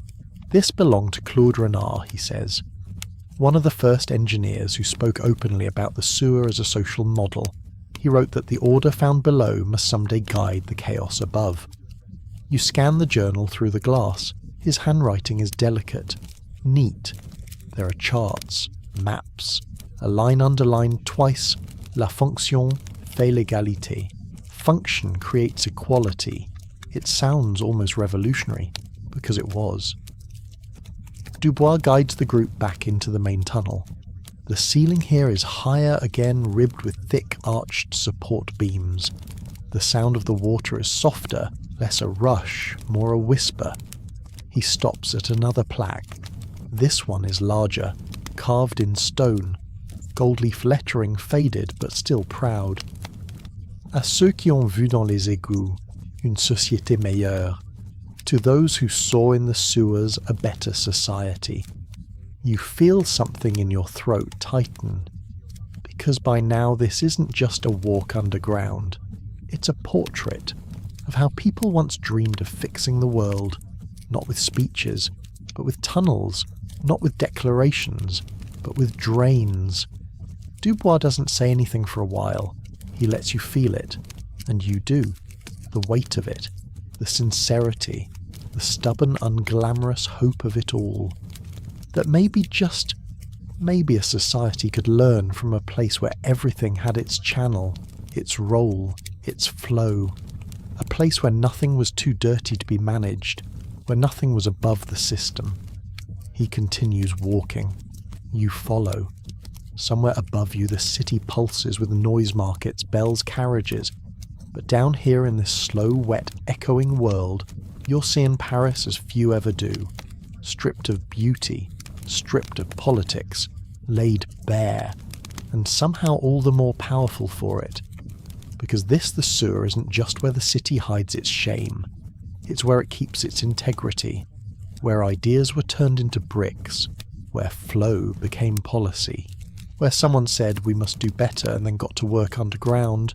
You glance back at the plaque one more time, and you understand why guides like Dubois are still here, still walking, still telling these stories, because they're not just guiding people through tunnels, they're guiding people back to the foundations.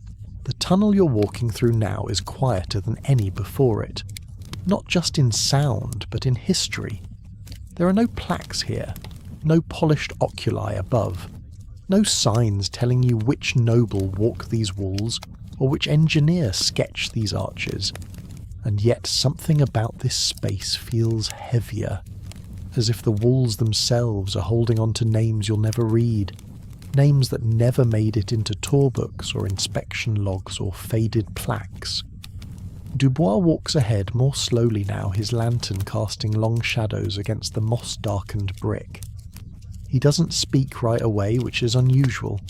He's let silence settle around your group, but it isn't uncomfortable. It feels appropriate.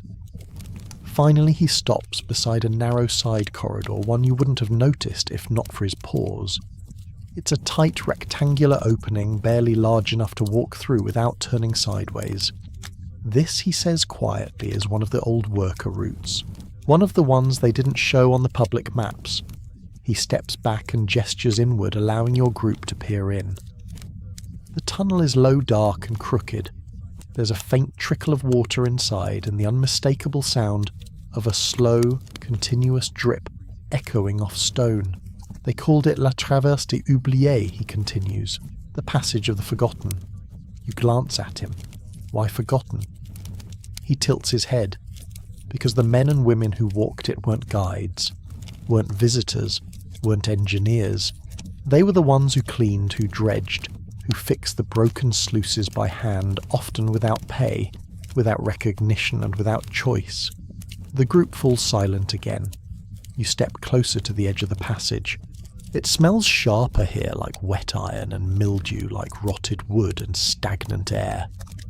Not unbearable, but undeniably different. More personal. Dubois walks slowly along the main tunnel wall, running his gloved hand across a rough patch of brick. There are no statues for the ones who worked these routes, no city records listing their birthdays. Some didn't even have full names in the logs, just initials or nicknames. He points to a small chalk mark, barely a scratch really at eye level on the wall. It looks like a tally mark crossed through twice. That was how teams tracked which sections they'd completed. 1 mark per 100 metres. A cross meant they found a blockage. A second cross meant they cleared it. You nod. It's efficient. Honest. There was a man, Dubois adds, called Jacot. No last name, no birth year. But he worked the drain lines under Saint-Germain for nearly 30 years. They say he knew every tunnel by feel. Walked blindfolded once, just to prove it. Someone asks why would he work down here so long. Dubois smiles sadly. He said it was the only place in Paris where no one asked him where he came from. And there it is again, that echo of equality. The idea that down here in the half-lit corridors of runoff and labour people could be judged by what they did, not who they were. The tunnel opens slightly into a side chamber. A round vault maybe 4 metres across with a stone ledge around the edge and a single drain hole in the middle. This, Dubois says, was a break room. You raise your eyebrows. A break room, he nods. Not officially, of course.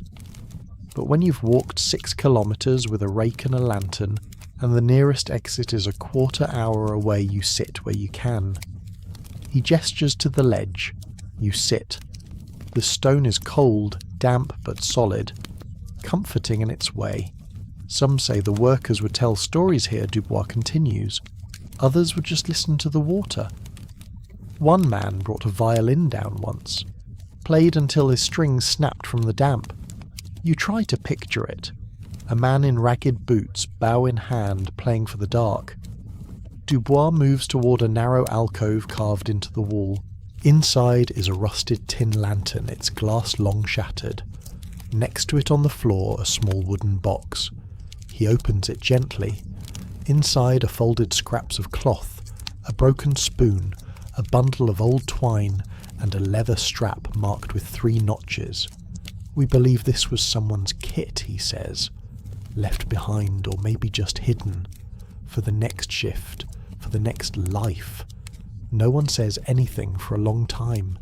You feel the weight of it. The physical work. The unseen work. The kind of work that doesn't make it into statues or poems, but makes every statue and poem possible. Dubois finally speaks again. The city changed because of them. Not just because of what they built, but because of how they worked. Quiet, consistent, thorough. They didn't write pamphlets, they didn't give speeches, but they kept the city from collapsing. He walks toward a plaque on the opposite wall. It's plain. No gold, no wreaths, just carved limestone. The words are simple, à ceux qui ont travaillé sans qu'on les voie. To those who worked unseen. You reach out and touch it. Cool. Still. This plaque wasn't part of the original tour route. It wasn't here for the noble visitors or the Enlightenment philosophers. It was added years later after someone, perhaps a former worker, perhaps a son or daughter, petitioned the city to remember the nameless. Dubois lets you stand there in silence for a long time. Finally he says, "It's not the filth that breaks people, it's the forgetting." You nod. Because now you know their names may be gone, but their work it never left. It flows beneath every street, it supports every bridge, it carries Paris quietly and visibly faithfully. And down here in the forgotten corridors, you're closer to that truth than anywhere above. Closer to the people who didn't just build the sewer, they held it. And through it they held the city. The passage ahead is strangely peaceful. It's quieter than before, not just in volume but in atmosphere. The kind of quiet that comes after you've heard something honest, something that sits in your chest like a warm stone. You walk a little slower now. Not because you're tired, but because it feels like the respectful thing to do. The tunnel is gently curved, drawing you inward like a spiral. Its walls are unadorned, its bricks older. The sheen of dampness makes them shine like polished leather in the flickering lantern light. Dubois says nothing at first. He lets the tunnel speak. The silence here isn't empty, it's full. And then as the path widens again, you see something new, something unexpected. Shelves. Dozens of them. Carved into the wall with care, each one about the size of a shoebox. Some are empty. Others hold small mysterious items, a folded letter, a cork, a scrap of ribbon, a single glove, a spoon with a broken handle, a rusted thimble, each one resting in place like a relic. Dubois stops and turns toward your group. "This," he says softly, "is what I call the gallery of the left behind." You glance at him. He nods. It's not official, not in the records, but every guide knows it. Every worker has seen it. Visitors leave things here. You step closer. There's no order to the objects, no tags, no explanations. And yet none of it feels random. It feels meaningful. These started showing up in the late 1770s, Dubois explains. At first it was just pieces of cloth, a coin, something small, a gesture. Then came the tokens, the keepsakes, the strange little objects people didn't want anymore but didn't want to throw away either. You examine one shelf. A smooth, dark stone sits in the centre. It has a date carved into it, 1779, and nothing else. Beside it, a piece of lace, yellowed and fragile. Someone in the group whispers, "Why here? Why leave them here?" Dubois replies. "Because the sewer isn't just where things go to be forgotten. It's where things go to be processed. Physically, yes, but also emotionally." He lets that hang in the air, and it makes sense. Above ground, Paris is all mirrors and perfume and polished marble. It's a city of appearances, of posture. But below is where the things you can't carry anymore can finally be put down. And maybe for some, these little offerings were exactly that. A way to surrender, a way to say goodbye. You keep walking along the wall. Each shelf reveals another story without telling it. A child's wooden toy missing one wheel. A letter folded and sealed addressed only to M. A strip of leather looped into a bracelet. A theatre programme from 1783 ink, faded to near invisibility. They don't look like much on their own, but together they form a strange and tender archive, not of events, but of emotion, grief, love, regret, hope, things that were carried and then left behind for reasons no one needs to explain. Dubois continues, "Guides used to argue about whether we should remove them, clear the shelves. Some said it cluttered the tunnels, others thought it gave the place a kind of soul." He smiles faintly. "I was trained by a man named Arnaud. He said something once I never forgot. He said, 'The sewer is the last place in Paris where no one judges what you drop.'" You glance again at the shelves, and you believe it. Because down here, surrounded by the sound of slow-moving water and the soft shuffle of boots on stone, no one asks why a spoon or a torn handkerchief matters. It just does. Even today, people still add to the shelves. Dubois points to a more recent item, a small rubber ring like the kind used to seal plumbing joints. It's clean, unworn. "Left 2 months ago," he says. "A plumber came on a tour. At the end he walked over and set it down. Didn't say a word." You smile. Because sometimes that's enough. Sometimes you don't need to explain the weight of a thing. You just need to release it.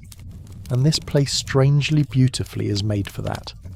The group moves forward. You trail behind a little, letting the shadows linger.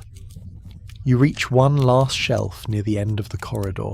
It holds only one item, a single playing card. The Queen of Hearts. It's pristine. No writing, no markings. Just resting there like a final wink from someone long gone. Dubois calls you forward again.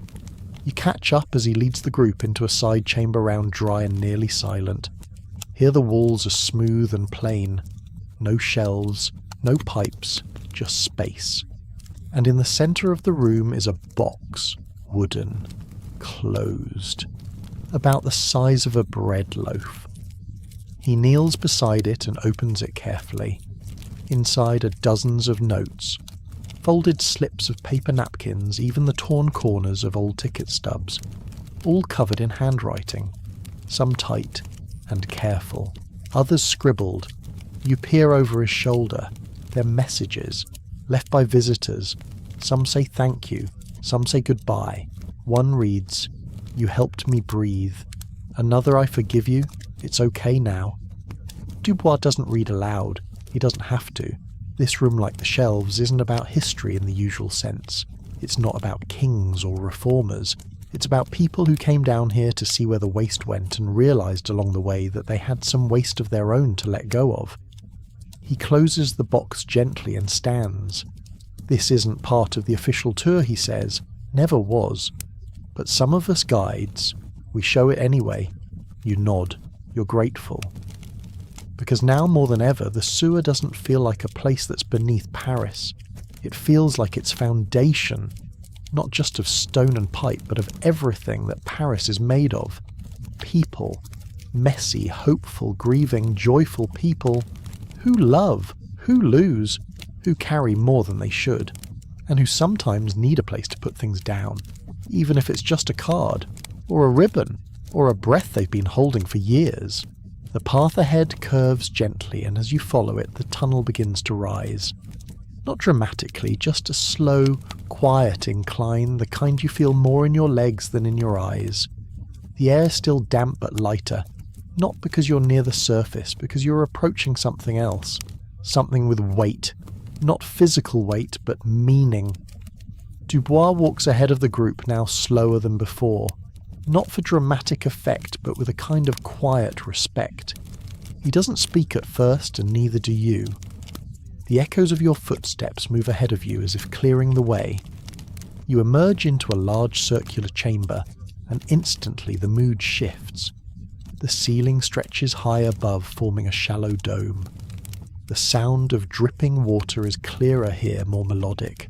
Around the room are arched doorways, 8 of them leading in all directions. Over each is a name carved in stone. Montmartre, Marais, Bercy, Quartier Latin, West, Belleville, Louvre, Lumière. You recognise many of them. Neighbourhoods, historical sectors, and then Lumière.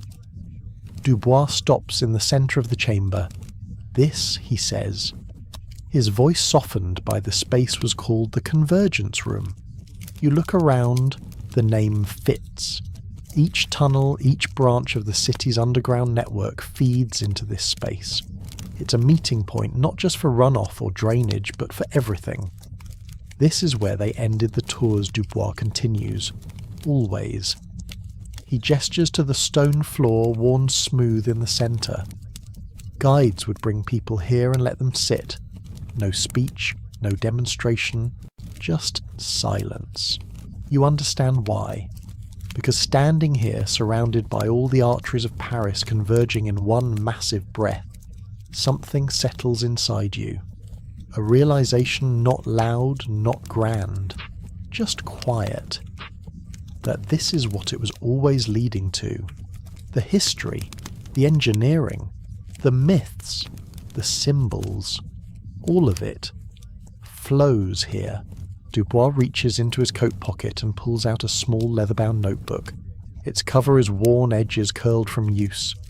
We carry these, he says, each guide, not because the Bureau asks us to, but because we need to remember.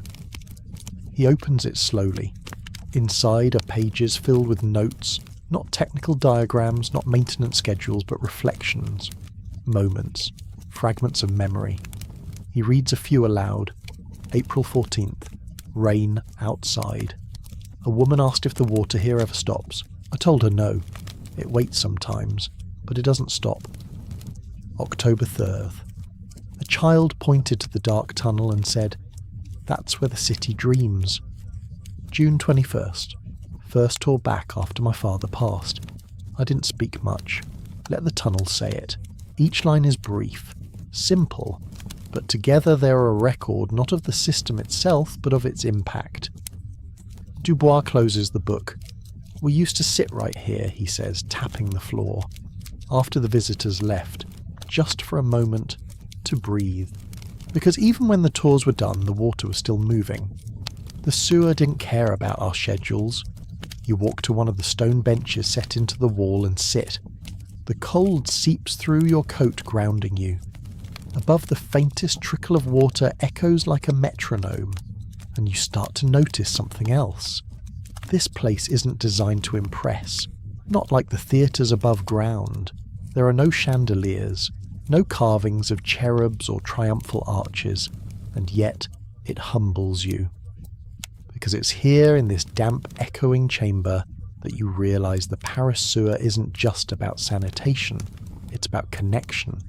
This chamber, this convergence, is the physical embodiment of that, where every tunnel comes home, where every drop has a place. Dubois stands now at the tunnel marked Lumière. You know what that word means, he says. Light. And for a moment it's ironic, because this is perhaps the darkest part of the sewer, but it's also the most enlightened. He tells you this tunnel was the last one added before the Revolution. Built in 1788, it was meant to carry overflow from the newly expanded Marais district. But the engineers named it not for geography, but for philosophy. Some of them believed that knowledge didn't just live in books, Dubois says. It lived in systems, in structure, in places where no one thought to look. You trace the word carved above the archway, lumière, and suddenly the metaphor is clear.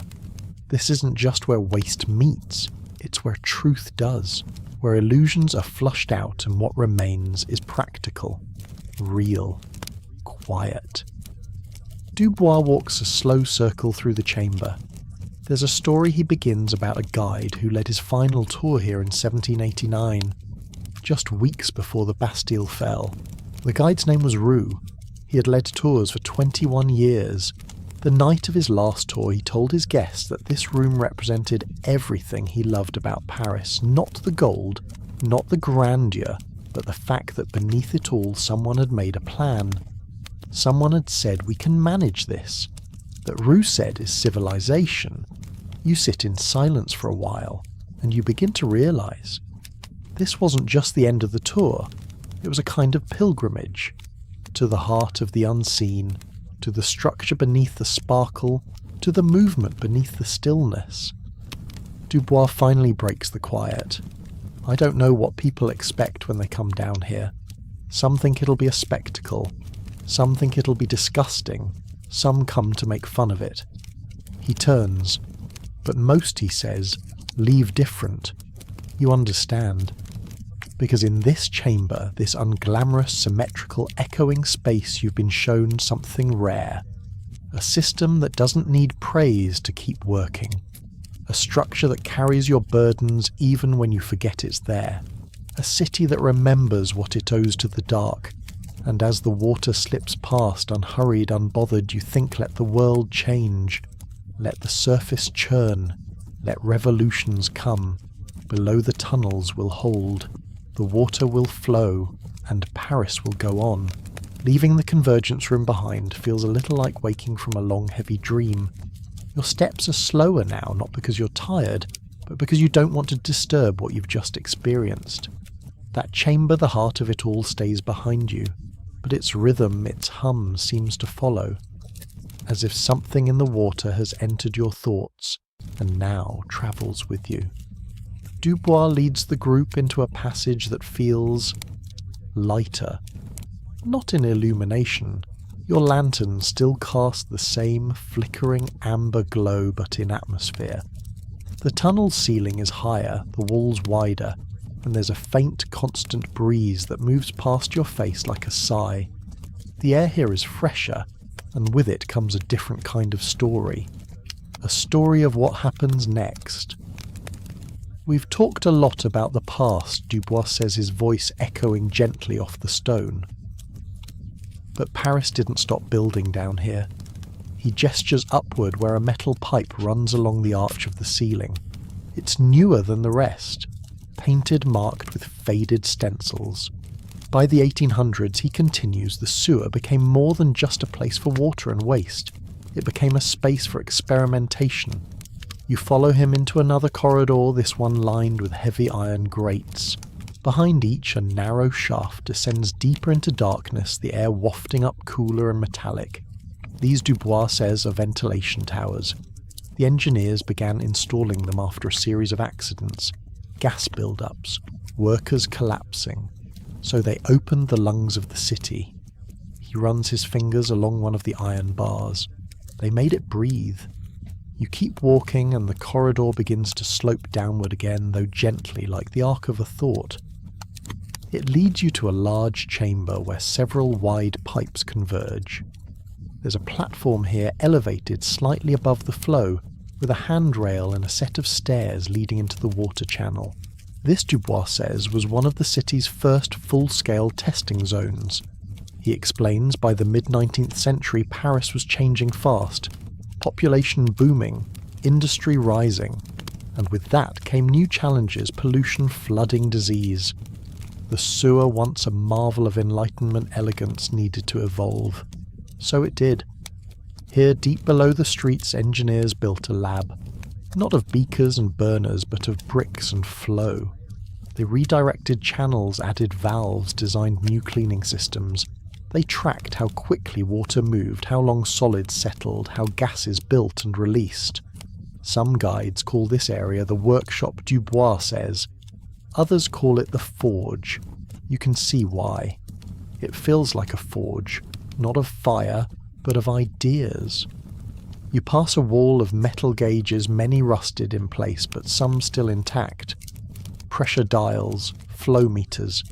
Behind glass you spot a clipboard nailed to the wall, its paper long gone, but its clip still holding nothing with purpose. You pause in front of a mural painted in browns and blacks.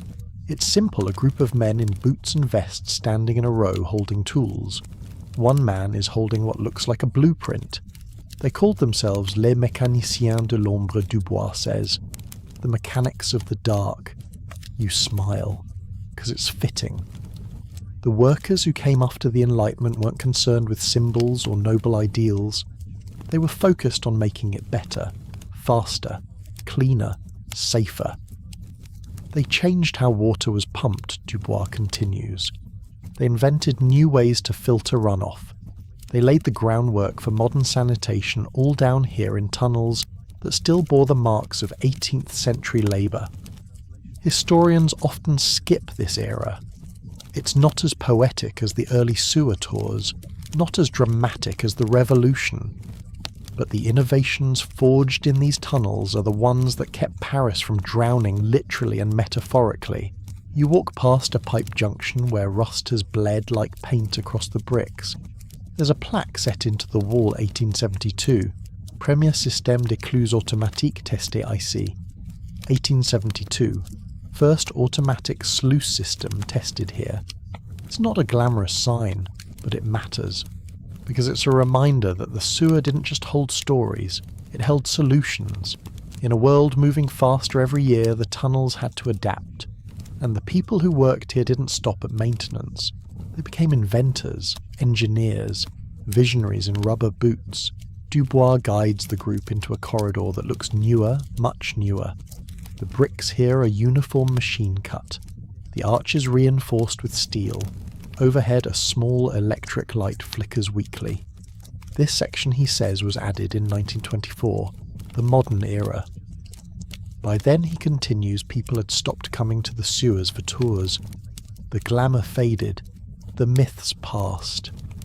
The city above was louder now, automobiles, electricity, radio. But down here, the work never stopped. You feel it now, the evolution. From Enlightenment ambition, to civic utility, to silent efficiency. This tunnel, though newer still, holds the same weight. You can feel it in the temperature of the air, in the echo of your own footsteps, in the quiet, undramatic pride of a job still being done. At the next bend, Dubois stops and pulls a lever on the wall. A panel opens, revealing a wide pipe still active. You hear water rushing through it, smooth and quick. That he says is rainwater from a storm last week.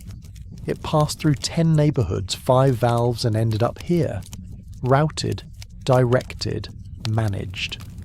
He closes the panel and smiles, and no one above noticed. You don't need him to explain what that means, because now you understand. The sewer isn't here to be seen, it's here to function, and when it works well, it disappears.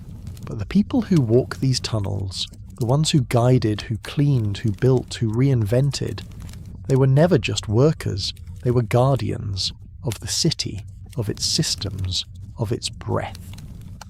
And even now, as you walk through this quiet industrial tunnel, with pipes humming and lights flickering, you feel it. You're walking through resilience, through continuity, through a place that has never stopped adapting quietly, faithfully beneath the noise. The path ahead begins to stretch. Not downward, not upward, just forward, a long straight corridor carved without flourish or vanity. There are no arches, no commemorative plaques, no dramatic lighting from cleverly placed oculi. Just brick worn smooth from centuries of condensation and a faint scent of stone and water that no longer surprises you. The air is not cleaner, it's not heavier, it simply is. You're in the final stretch, and somehow you know it. Dubois walks at the front of the group, his lantern swinging slightly with each step. Its light bobs and trembles across the walls, illuminating only what's directly ahead. Nothing more, nothing less. His voice when it comes is quiet, even, almost conversational. This corridor, he says, was never built for ceremony. There's no architecture here, nothing to impress, and that's why I always bring people this way.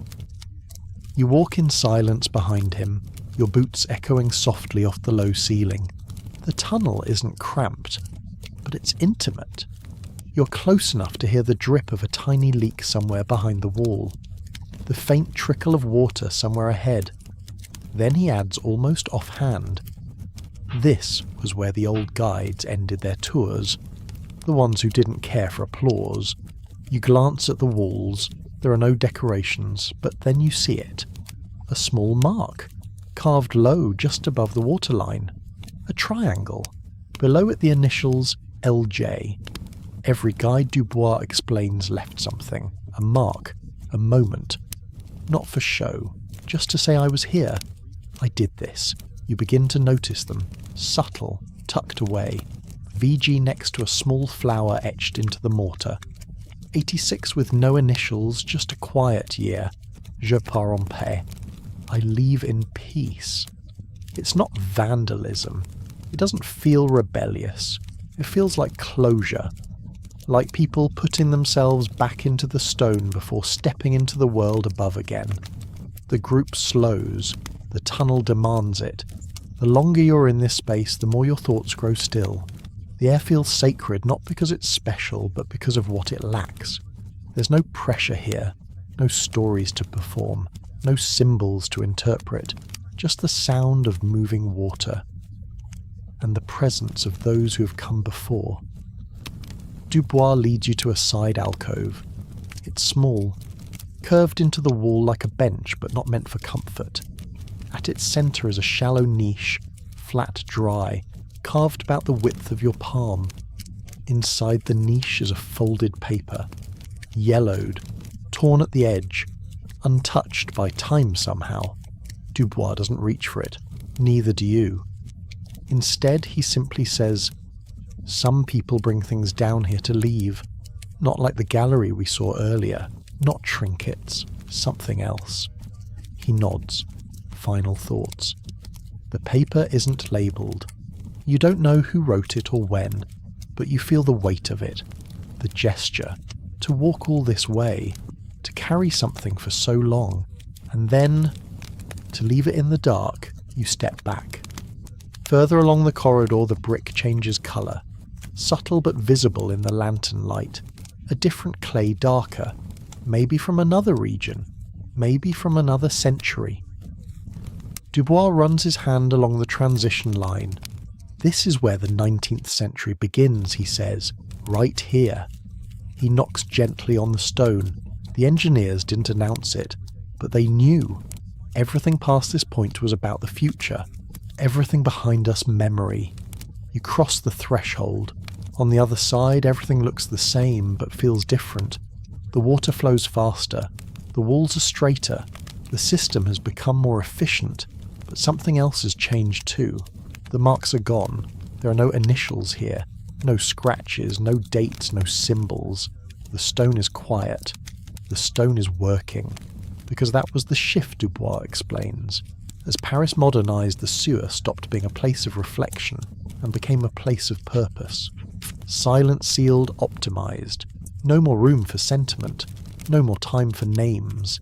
It's better, he says. Cleaner. Stronger. Safer. He walks ahead. But it's also lonelier. You continue until the corridor bends gently right. At the bend is a bench, worn but still intact, carved from a single piece of limestone, its edges rounded from decades, maybe centuries of hands and hips brushing past. Dubois stops. This is where I sit, he says, on my last tour of the season. He places his lantern on the bench and it casts a wide, soft glow across the corridor walls. I don't say anything. I let them sit. Think. Some write. Some cry. Some leave a coin or a note or a scrap of thread. He picks up a small folded paper tucked behind a crack in the wall. Doesn't open it. Just places it gently back. No guide tells the same story. But we all end the same way. You understand what he means. This isn't just a tour, it's a rite. You look down the corridor, it narrows again just before turning sharply upward. That's the exit. The way out. The way back to air and noise and wind and the smell of coffee and the faint clang of the tram line. But you don't walk toward it yet, because Dubois gestures for you to wait. Then he steps to the centre of the corridor and with the practised ease of someone who's done this 1,000 times, he begins to speak not loudly, not solemnly, just clearly. So you can hear him. This is where we leave it. He taps the wall beside him, the weight, the story, the questions you brought, the people you thought about. You don't have to carry them above if you don't want to. He places his hand flat on the stone. The sewer is good at holding things. A pause, and it will keep holding long after we're gone. You close your eyes for a moment. Let it land. Let it settle. Then Dubois lifts the lantern again, takes one final step forward and says only, "When you're ready." The group doesn't rush. You take your time. Because this isn't just the end of a tunnel, it's the end of something quietly enormous. Not spectacular, but permanent. You step forward, past the bench, past the marks, past the place where the names stopped being written. And as you walk into the final turn and the tunnel begins to slope up toward daylight, you look back one last time. There's nothing behind you but water and stone, and everything you've just seen, everything you've just felt, still flowing, still moving, still held. The incline is gentle at first, so gradual that you hardly notice it until your legs begin to feel the change. The corridor narrows slightly, the walls growing more, even the floor less damp. The water still flows beside you in its shallow stone trench, but it moves more quickly now, confidently, like it knows where it's going. You're rising. It's subtle but unmistakable. Each step forward carries you closer to the surface, even if no sunlight has reached you yet. The lantern's glow still defines your path and Dubois still leads the way, but the stories feel different now. Not louder, not brighter, just calmer, resolved. He walks in silence for a few minutes. Then without turning he speaks. This part, he says, was never meant to impress. But it might be the most important part of all. You look around. There are no plaques here, no arches, no tributes to past engineers. The tunnel walls are plain uniform and unadorned simple bricks set by workers you'll never know. but something in the stillness feels like a long-held breath. You pass a side alcove, just a niche in the wall with nothing in it but a pile of stone chips and a rusted iron hook. Dubois pauses beside it. This was a checkpoint, he says, for inspectors. Once a week, someone would stand here with a notebook and a lamp. If everything was flowing, they made a mark. If it wasn't, they made a call. He smiles slightly. Some of those marks are still buried in ledgers no one reads. And then he walks on. The corridor grows brighter, not because of lanterns, but because of a pale grey light that begins to seep in from somewhere ahead. You see it before you feel it. A horizontal glow that stretches across the damp brick like a promise. Dubois slows as you reach a small platform, just a raised square of stone beside a large iron hatch in the wall. He stops. This, he says, is where most people begin to think about what they've seen. He turns to face the group. Until now you've been going deeper, into the past, into the quiet, into the slow, steady rhythm of something that doesn't need recognition to matter. He glances down at the trench of flowing water beside you, but now you're coming back, and that changes things. He steps to the hatch and pulls it open with both hands. The metal groans in protest, its hinges stiff from decades of moisture and dust. Behind it is a narrow stairwell made of old limestone and streaked with black from centuries of footsteps. A current of cold air rushes down to meet you. It smells like rain, and cobblestones, and bakeries, and life. Dubois gestures to the stairs. We'll go up in a moment, he says, but first let me show you something. He walks past the hatch down a short side corridor, barely wide enough for two. You follow closely, the group quiet, now moving as one. At the end is a final room, circular, stone-lined, dry. In the centre is a bench, wooden, simple, flanked by two lanterne hooks and an old brass plaque on the wall above. Dubois doesn't speak. He lets you read it for yourself. À ceux qui sont descendus dans l'ombre pour que la lumière circule. To those who descended into darkness so that the light might flow. No names, no dates, just that. He sits on the bench. This is where my father brought me on his last day. You look at him. He doesn't elaborate. He doesn't need to. This is the room, he says softly, where we end the story. Not because it's finished, but because you're ready to carry it. The group stands in silence. You glance around. The walls are marked not with graffiti, but with handprints. Some large, some small. Some faded to nothing more than smudges. Others sharp and clear, left by people who came before. Visitors, guides, workers. You walk to one of the walls and rest your palm against the brick. It's cool, still, unmoving. But you feel something behind it. A kind of rhythm, like the city itself is pulsing gently beneath your skin.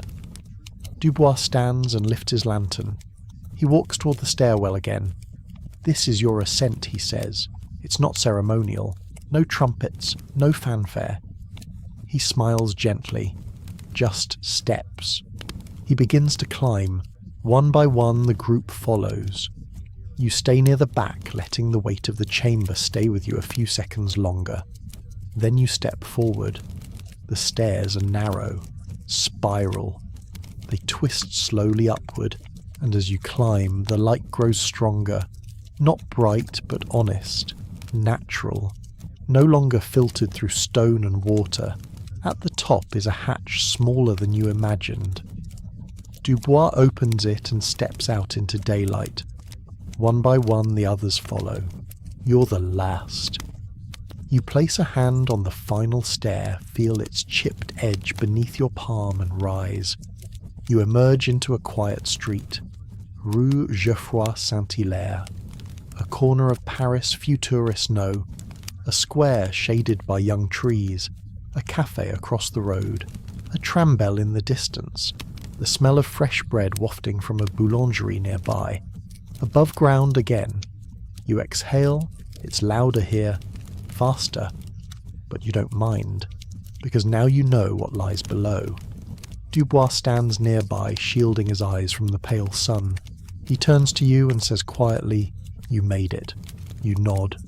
It feels insufficient, but it's all that needs to be said.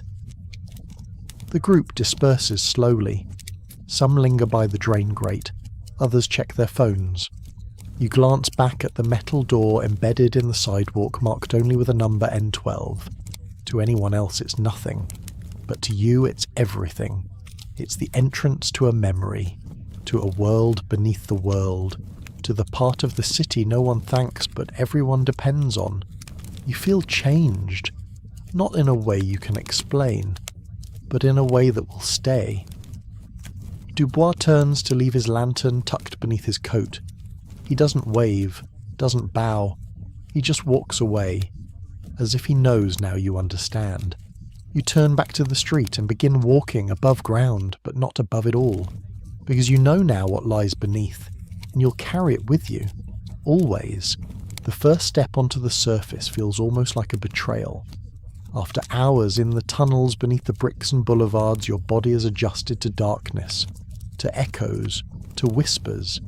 But now standing once more on Rue Geoffroy Saint-Hilaire, blinking under an overcast sky, you're aware of every detail. The brush of wind on your cheek, the colour of the pavement, the way people move without urgency, without awareness of what lies just beneath their feet. Dubois is gone. He didn't stay to watch the group surface. He didn't wait for applause or handshakes. He simply slipped into the city and vanished just as every good guide does. He didn't lead you to a conclusion. He led you to a door. And now you're on the other side of it. You don't speak. Neither does anyone else. It's not because there's nothing to say. It's because everything that needed to be said already was down there in the tunnels where the real voice of Paris hums. You walk slowly now, not toward anything in particular, just forward. The rhythm of the surface world feels foreign at first. A delivery truck parks with a hiss. A man sips espresso in front of a tabac, scrolling through his phone. A child kicks a soccer ball against the side of a wall with a spray-painted heart on it. Two pigeons argue over a croissant crumb near the storm drain you just emerged from. You look at that drain now, different. Before it was part of the scenery. Now it's a portal, a doorway into something ancient and ongoing. And something about that realization keeps tugging at you. Because you just walk through the underbelly of a city that prides itself on appearance and found not filth, but function. Not decay, but design. Not silence, but a voice steady and patient. You reach a small public bench. Sit. Let your bag rest beside you. The seat is cold, the metal arms worn smooth from countless hands. A few meters away, a street musician begins to play a quiet waltz on an accordion. Normally you might not notice, but now the sound echoes strangely like it belongs underground, floating through tunnels and halls of water and stone. You let yourself exhale, and you begin to think, not just about what you saw, but what it means. The Paris sewer wasn't just a triumph of civil engineering, it was a philosophy turned sideways and buried below the surface.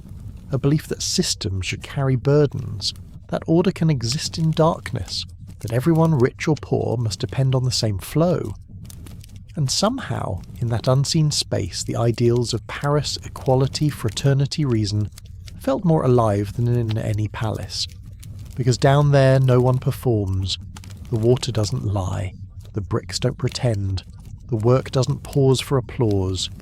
You remember the writing on the walls, the initials, the tokens, the shoes, the spoon, the feather, the sealed letter, each one left quietly, respectfully. Because even though the sewer wasn't built to be sacred, it became that, over time, by labour, by memory, by being honest. And there's something holy in honesty. You glance at the people around you now. They don't know where you've been. They haven't traced the map beneath the map. They haven't touched the walls or followed the flow or heard the stories whispered through rusted grates. But they live on top of it. And now you carry it. You don't need to tell them. You just need to remember. Because now you understand that a city is not just streets and spires and shops and squares. It is everything that keeps those things standing.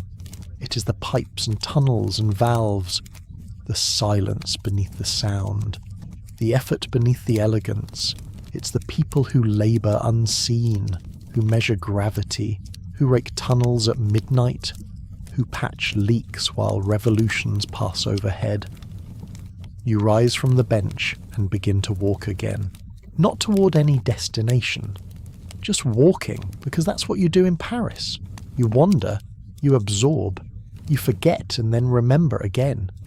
And with every step you feel the system moving below. It's not dramatic, it's not loud, but it's there. Water moving, brick holding, memory whispering, someone's voice from a tour long ago still echoing through a junction chamber beneath your feet. You pass a storm drain and can't help but glance down. There it is, a quiet grate, worn with rain, filled with fallen leaves and the debris of daily life. But beneath it, a tunnel, a brick, a light, a shadow, a mark someone made 2 centuries ago, still holding, still catching runoff, still working. And it strikes you now that there's something merciful about that. The idea that a place can exist solely to carry what others cannot, to bear weight, to keep things moving, to receive what no one else will quietly, patiently, without judgment. You think of the phrase Dubois quoted near the end.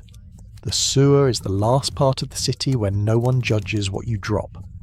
And for the first time you feel it, not just as poetry, but as truth. You walk past an old schoolyard. Children shout as they play tag. A group of teenagers lean against a wall sharing headphones, arguing softly about nothing in particular. A pair of tourists ask for directions. A street cleaner moves methodically down the curb with a rolling broom. The city breathes. Because the sewer breathes first. It takes in what they leave behind and it doesn't flinch. It just flows and flows and flows. You wonder if the others from your group are still nearby. Maybe they've gone back to hotels or cafes or museums. Maybe they're walking just like you, slowly, aimlessly, lovingly, with something quiet and large now living in their chest. A sense of humility, a sense of gratitude, a new way of seeing the old world, not just in what shines, but in what holds. You walk past a bookstore. An old woman is arranging the front window. A man inside flips through a weathered hardback about the Paris of Balzac. You wonder if that book mentions the tunnels. Probably not, but that's fine. Because not all truths live in pages. Some truths live in systems, and some systems, like the sewer, don't need recognition to be essential. You reach the corner of the block and glance down once more at the ground beneath you. You smile, because you know. Right now below this stone the water moves, and somewhere far below a drop of rain that fell on a window in Montparnasse is weaving its way toward the Seine, and the system holds, and the memory flows. And Paris, real, flawed, beautiful Paris endures,